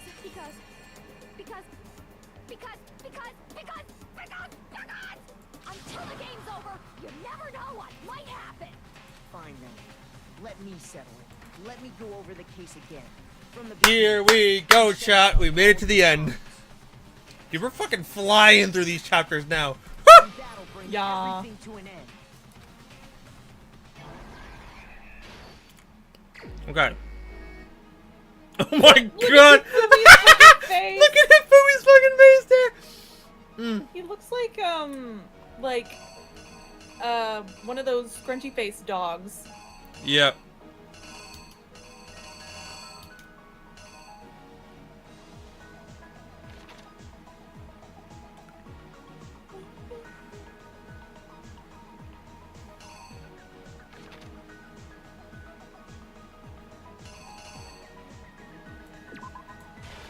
It goes there.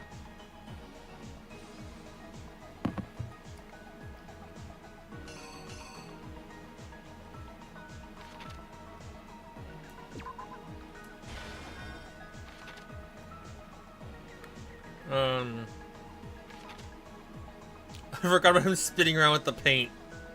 Rub.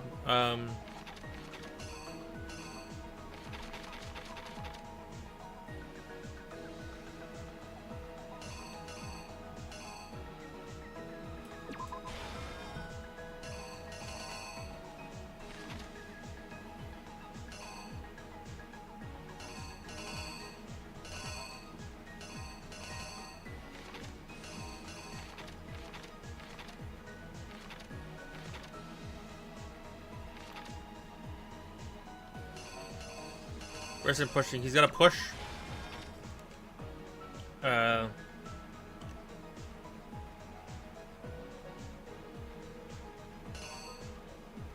we need to have a clock for Hero's conversation.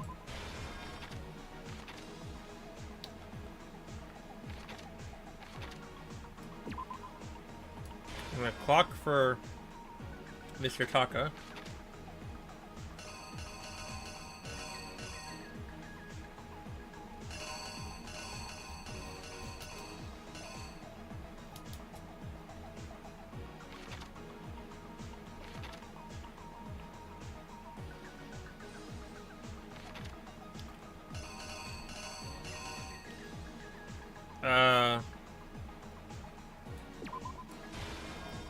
Wait, which hammer got, Hifumi? That was 3, right? Yeah.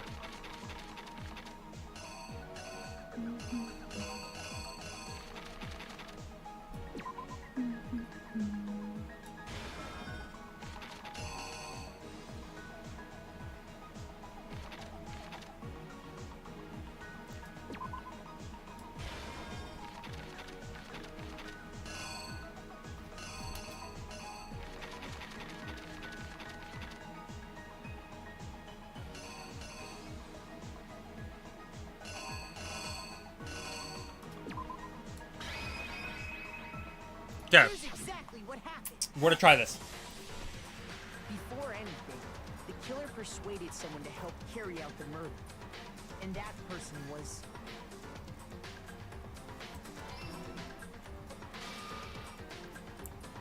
Hifumi's fucking face. with an accomplice. The killer was able to execute a number of otherwise impossible schemes.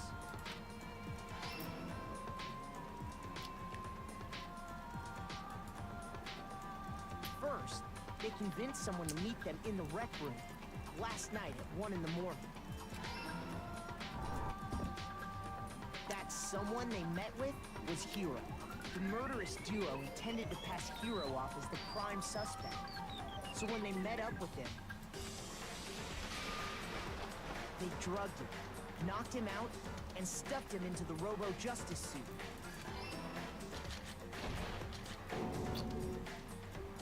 Next, Hifumi positioned himself to make it look like Robo-Justice was attacking him, while the killer used a digital camera to take pictures of the assault. They did all this just to create evidence that would put the suspicion on Hero. When they were done with it, they shoved him, still unconscious, into the pool room locker. And then finally, at 6 a.m., they moved into the murder phase of their plan. They called Taka to the equipment room.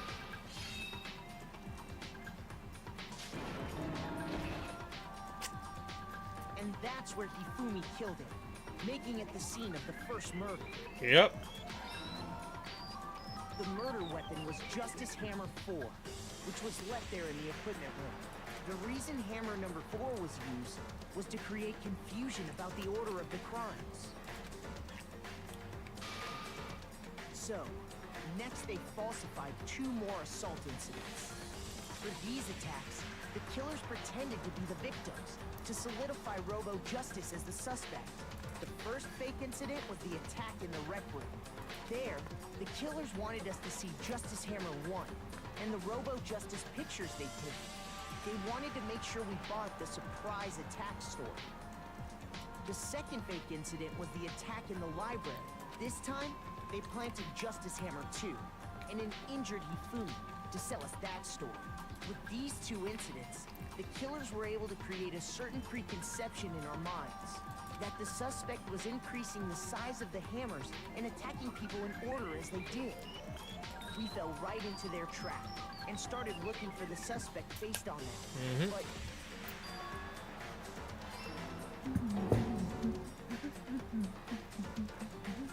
while we did that, we left Hifumi alone in the nurse's office. This was exactly what Hifumi was hoping for.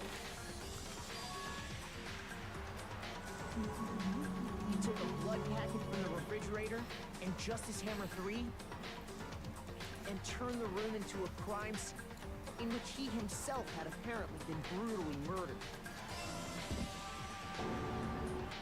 He let out a scream to draw us back, and when we returned, that's what we found.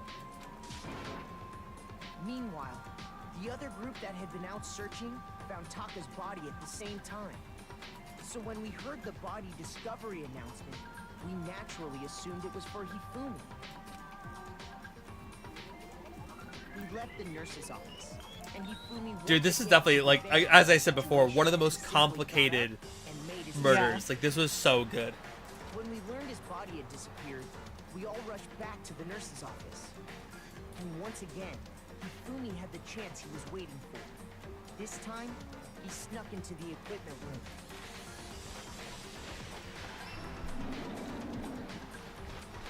He wrapped Taka's body in a tarp and used the dolly to move it all the way down to the repository. That explains how each of the bodies disappeared.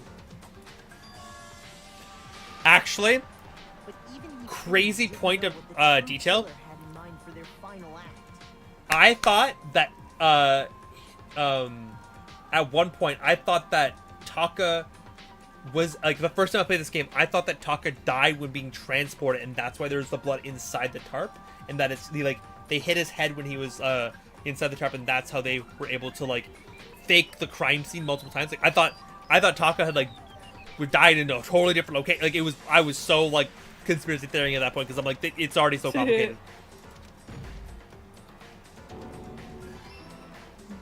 Their plan all along was to kill Hifumi and get rid of the one person who could betray them. And they did it using an ordinary, everyday hammer from the repository. That should cover everything that happened in this case. villain behind it all is?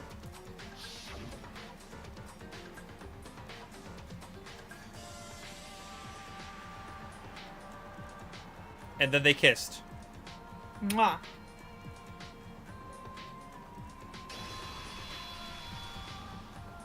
Celeste, sorry, you lose.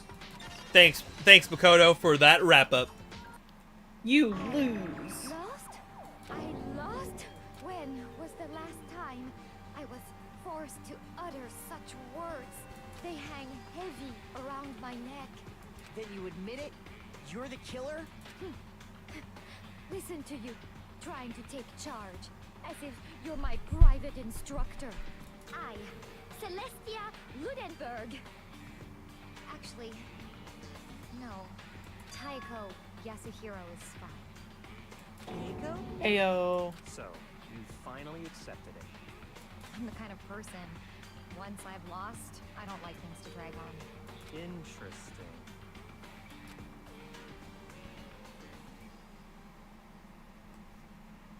So much. And see. That's why they gave you the rhythm game early, because she was just gonna give up at the end. That C in the middle there drives me nuts because I botched that 3 times. It's annoying. Nah. I'll take 98 middle Okay, stuff. Monokuma. I'm ready to begin. Or, no. I suppose this is the end, isn't it? It is indeed the moment we've all been waiting for. Time to vote. Okay? Okay. If you would, please locate your lever and cast your vote. And when the votes are tallied, who will become the blackened?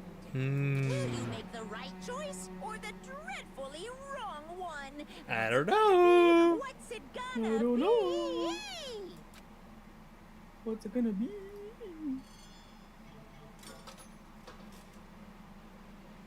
Bink, bonk, boonk. Bing bong ding dong.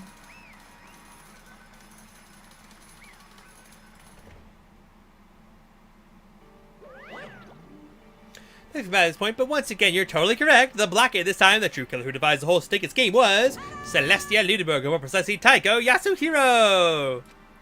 Very pretty name, I agree.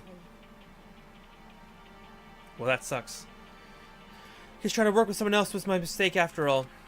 Hifumi's ineptitude was beyond all my calculations. I knew it. So you really did approach Hifumi with this plan?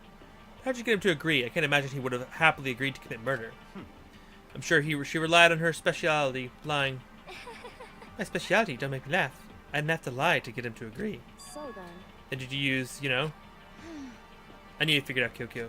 You're absolutely right. To get Hifumi to act as my accomplice, I used her. For everyone who's still left, I'll avoid mentioning it by name, but it was the one thing Hifumi and Taka were both super into. Does she mean... Is she talking about alter ego? Say what? What? What are you talking about? just a Don't interrupt. We're in the middle of an important conversation here. I'm totally out of the loop as usual. How sad.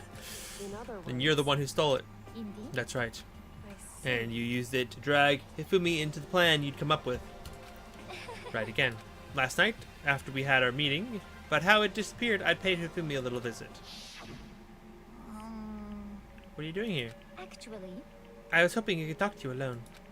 It's about what was stolen. I know who did it. What? are you okay It was with Taka. this? He stole it. What? And I have proof. Would you like to see it? As it turned out, I found a use for the digital camera. I'd taken you-know-what to Taka's room earlier and took pictures of it there. I'd leave the picture as soon as I showed it to Hifumi, of course. Damnation! So it was him. But how could he do it? She was supposed to yell if either of us got close to her. You're correct, which is why Taka forced me to steal it. Say what?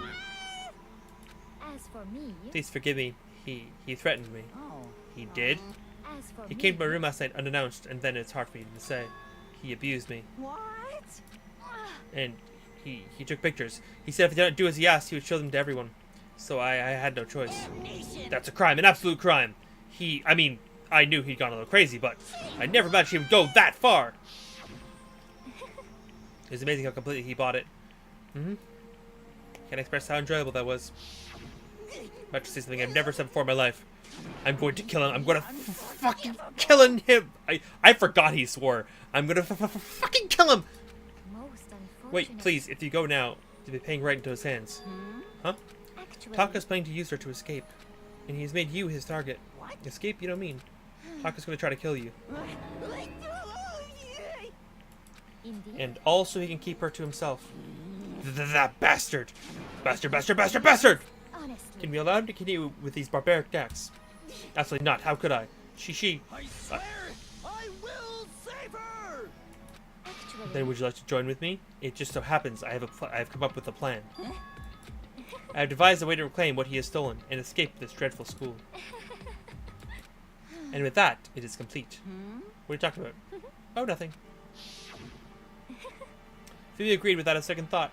The effect that item had on him was remarkable. The power of love. Even a love as twisted as that can still drive people mad, it would seem. You disgust me. I see. I have another question for you. Was that strange costume Hifumi's creation? indeed. Yes, it was a real pain in the butt, too. All I asked him to do was make something to hide the face and general body size. I had no idea he'd make something like that, but it's my fault for picking him in the first place. But So why'd you decide to make him the suspect? Because you're stupid. That's it? Let's And in that regard, I made the right choice. I'm so glad your stupidity surpassed my every expectation. Life must have been tough on your parents, though. I feel like I could cry. Well, When you were explaining their plan to Hifumi, how did you explain the part about him playing dead? What she was asking is, what was Hifumi supposed to do after that, assuming you'd actually let him live? Are you okay with That's this? simple. After he did his part and pretended to be dead when someone showed up, I told him to say he'd been seriously wounded. He was on the verge of death, but he barely just held on. And he really believed that? Well, of course, that wasn't all there was to it. As explained to Hifumi, the plan was, while you were all questioning about what had happened to him, I was going to murder someone else. At that point, Hifumi would have an alibi, so nobody could doubt him. I told him that, and he believed it. All seemed very straightforward, stereotypical. Yeah, so 100% she's a mastermind rogue with sleight of hand and persuasion as her main proficiencies. Actually, also games, because remember, she is a expert poker player. Like, she is the gamer. Like, she's the ultimate, what is it called? Like, Isn't she the ultimate gambler? ultimate gambler. That's what it is. She's the ultimate gambler. She has to be like expertise in that fucking the game sets. Yeah. He believed the lie wholeheartedly, right up until the moment of his death. so in the end, You planned to kill him all along. But of course, there had been no point in my plan if one of who pretended to be dead did not end up dead himself. How could human life mean so little to you? Well, That's a non-issue. I simply did everything in my power to win. don't be mean. Now I sound like Byakuya. I wonder about No, he that. derives his pleasure from the thrill of the hunt. In that aspect, we are nothing alike. Why? Then what made you take things this far? It's really just for money. Are you talking about the $10 million Monokuma offered us? That is a lot of money, it's true. That's not all there is to it. From the moment our life here began, my only thought has been escape. But All along, you've been saying how we have to accept living here. You little Obviously, that was a lie. Hey, I couldn't take it. I hated it from day one. More than anyone else in here. you I little wanted to get out. Every day here was torture, was fresh torture. And you want to know why, huh? This is fine. Because I had a dream. And accepting a life here would have meant nothing less than giving up on my dream forever. Honestly. And there was no way that I could ever do that. In the underground world of gambling, I risked my life to make a metaphorical killing. As for me, And it was all for that dream. And what was that this dream of yours? isn't it wonderful? To live in a European castle. A castle? And to gather handsome men from all over the world to serve as my butlers / bodyguards. I was going to make them dress up like vampires and satisfy my every need. Once I obtained that, I would have created a perfectly aesthetic world of decadence. Then the rest of my life there was my only dream, my only goal. That's what life is all about! Combined with my own winnings, Monokuma's $10 million would have made the dream a reality. Got right to the edge, but There is nothing to be done. unfortunately my dream has been scattered to the wind. Still, I don't have any regrets. I pursued my dream to the very end, so why would I? It's the worst. You sound so passionate, but were you really able to kill your own friends for it? Oh, Or ask me to feel guilty? That's a pointless endeavor. I think nothing of sacrificing others for my own ends. I feel nothing. do you understand? That's all there is to me. That's what makes me complete. Isn't it terrifying how different our values are? There's simply no room for understanding. What is this? That's what we should be saying. And plus, how can you be so calm? Don't you realize you're about to die? Why aren't you scared? My ability to lie is unrivaled, and I take pride in that. It's not just other people. I can even feel my own emotions. The conscious deceives the unconscious. That's why you're not scared. Yes. That's right. Indeed. I don't fear death. Kill me however you like. But you know, if I could be reincarnated, if I had a choice, then Isn't it wonderful? I think I'd like to come back as Marie Antoinette. hey, You just get executed again. Celeste smiled then, and when she did, it looked to me like a poor effort to force it. She claimed that she could feel her own feelings, but the statement itself must have been her final lie. And that weak fake smile is what betrayed her. Thrills, chills, kills! Oh yeah, she'd be a great paladin. Ooh, that's a thought. The back of disturbing the peace and must pay the price. Now then, I've prepared a very special punishment. For her, the ultimate gambler. Let's give it everything we've got. It's punishment time. Punishment I time. guess I'll let Kyoko hold on to this. What? This is Will it really give you the hope you're looking for? I can't say I ever saw it that way. Which is why, actually, it's not important. Well then, take care, everyone. Perhaps we'll meet again in another life.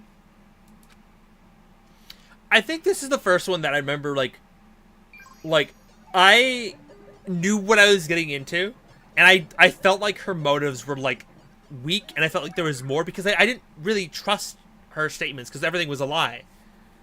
So I feel like there was more to it, but I don't know. I was really sad. Oh, like the dream was just a cover and she had other reasons. Yeah. Yeah, no, I mean, that could make sense because, like, she's the ultimate gambler, which means that she is great at lying. She has a great poker face. Yep. So, like, and she spent basically the whole game lying to your face the whole time. So she could have been lying here, too. Yep. There's not really an answer to that, but...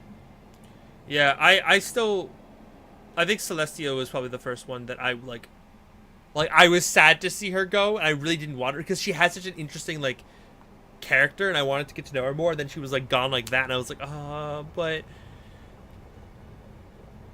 Yeah. It's the idea of, like, holding the face for so long.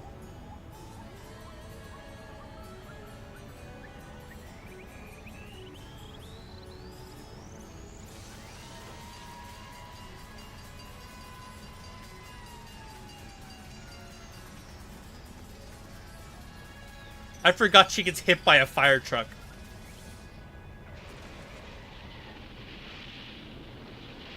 I forgot that she, like, you think it's gonna be the fire, and she's like, yes, I will survive this, and then just hits by a fire truck.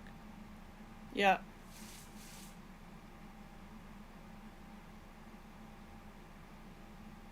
Jeez. Whew. It's over. The third execution is over. Celeste's death is over. Celeste killed my friends, so I can't pity her, but I also can't deny that at one point I considered her a friend too. For him to just come along and... Isn't it just awful? Someone couldn't cut free of the regrets from the outside world, and so many more people had to die. You guys are still so young. You need to place more value on your lives. Jeez, and here I thought you guys were going to pass the torch of hope to the next generation. Let me out of here! I don't care about hope. I'll throw it in the trash if you just let me out of here. You're all the embodiment of hope, whether you like it or not. It's my destiny to knock you down one by one. It's sad, yes it is, but the reality just can't be avoided. Don't talk like you're not responsible. Oh, don't talk like you're not responsible. How long are you going to make us keep going through this? What do you want from us? God, I'm so sick of people asking me that. Give it a rest already. So anyway, Kyoko, did I see you get some kind of key type object from Celeste? So what's the deal with that? Huh? What's the matter? So then, Answer your question if you answer mine. What did you do? What did you do to me? What? hey, Answer me. What did you do to my body? Ooh, oh man, oh jeez, what do you mean? What did I do? I have no idea. I don't know anything about it. What was that just now? The mastermind did something to Kyoko's body? What does that mean? Okay, things are getting kind of awkward. I think it's about time I get out of here. You know, you guys can go up to enjoying your school life. Bye! If you're lonely, give me a shout. Not that I'll do anything about it, of course. See ya later. See ya! Disappeared, leaving us all depressed and in despair. Although it wasn't all despair. There was one small hope. Hey, Kyoko, Monokuma already mentioned it, but what's that key that Celeste gave you? so Toko and feels like she would be a wizard, because she's like smart and well written and or a bard that writes, that doesn't sing or do anything to do with music, but specifically is an author. I think she's a multi-class. Yes, I think she's a multi-class bard, like assassin rogue or something along those lines. Yeah. Yeah, there's something there. Either that or a caster class that has a transformation. Yeah, maybe. It's the key to one of the dressing room lockers. What? Then that means Celeste probably hid it there. Hey, Suppose sometimes it's easier to miss what's right beneath your nose. Well, then we better go check. Indeed. Good idea. We left the courtroom and rushed to the dressing room. As we approached the dressing room, Kyoko looked back at us and said, Hey, I'm going to go on alone from here. Everyone else head to the dining hall. I'll check in with you later. What? Why exactly are you going alone? so You didn't have to ask. As she spoke, she glanced quickly at the surveillance camera. Come on. That's not what I mean. Why you? There's still risk of the spy, you know. Then I'll go too. What? You. Please let me go. Standing here arguing is just going to draw more attention to us. Goodbye. Do whatever you want. Thank you, Byakuya. well then. It's up to you now. Yo, I'm going dining. Okay, bye. Huh? So Makoto and Kyoko are going to go together. Does that mean what I think it means? Good luck, Makoto. Girls like her are total pushovers, but you showed a little backbone. Trying to hear what Hina said. Everyone headed to the dining hall, leaving me and Kyoko there alone. shall we go? Yeah. So then. We need to get in the locker. Go to the key Celeste has given her and unlock the locker. The locker swung open and we saw... Good morning. It's been a while, hasn't it? It's safe, thank goodness. We never heard Kyoko sound relieved. It was like she was speaking from the bottom of her heart. I did just what Celeste asked. I didn't say a word. I stayed quiet the entire time. Oh, and I think I might be able to open the last set of files soon. Maybe as early as tomorrow. I'm doing my very best, so please just wait a little while longer. So now we can officially say the case is closed. As far as the incident is concerned, sure, but... Can we take a second, since we have this opportunity? I want you to be honest with me. Kyoko, please tell me, what are you trying to do all on your own here at the school? Is that why you wanted to come with me? However. Regardless, it's something you need to know right now. I don't need to know. That just makes me even more worried. What? Worried? Like, what happened during the investigation this time? You disappeared and we didn't see you again. Without warning, without explanation. When you do that, Indeed. it's only natural that you think that I'm the mastermind spy, right? And you too. No. I believe you. What? You believe in me. Isn't it obvious? People believe in their friends, right? That's why I want you to tell me. I want you to believe in me too. Because we're friends. I understand. It's true. Maybe I can believe in you. Just a little bit more. Then, That's fine. fine, I'll tell you. I'll tell you why I've been disappearing and where I've been going. You see, plot! What I heard from Kyoko was, well, frankly, it kind of blew my mind. Right after I told Kyoko I believed her, she told me a story that was, well, almost unbelievable. I decided I had to confirm what she told me with my own two eyes, so I waited for nighttime to come. And when I did, I went into action. Correct. The boys' bathroom on the second floor doesn't have a surveillance camera or monitor in it. And the storage room closet there. Way in the back. She said it was way in the back of the boys' bathroom storage closet, but could Kyoko really be right about this? Boy.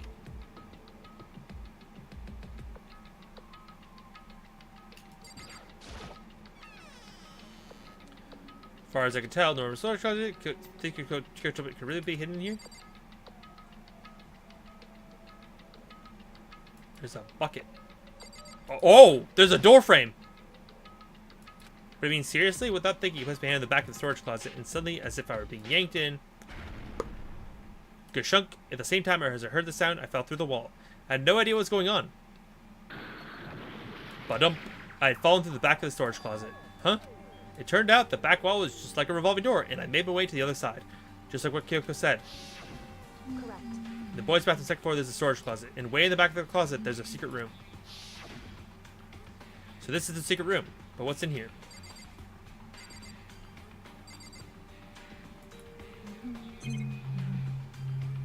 There's a desk. And files.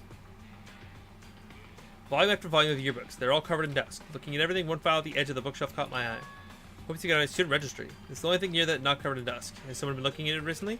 I slipped the file into my hand. But before I had a chance to take a look at it, some paper fell out of the file and I turned my attention to it. What's this? You must not leave. That's kind of weird. I can understand if it said, like, I can't leave, but you must not leave. What is this? My head feels funny. A strange sensation. It's like deja vu. Those words, you must not leave. I've seen them somewhere before, but can't quite remember. What do I know? What don't I know? I...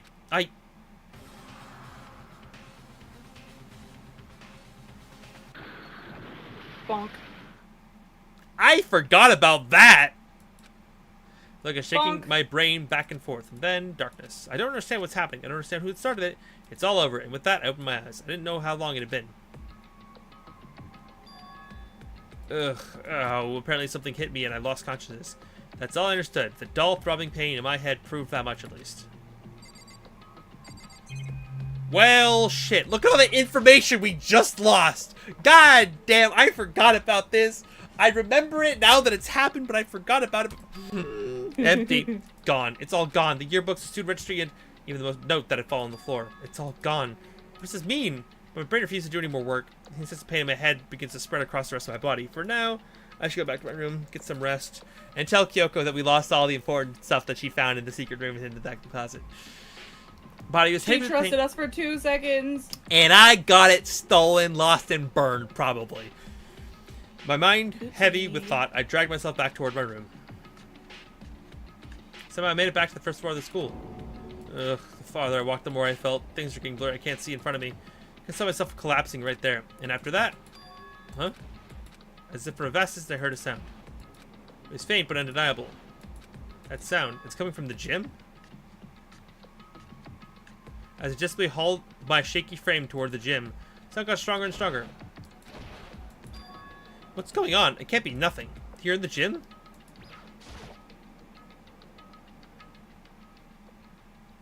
They make a sound as I open the door to the gym. The sound coming from inside me only intensified that much more.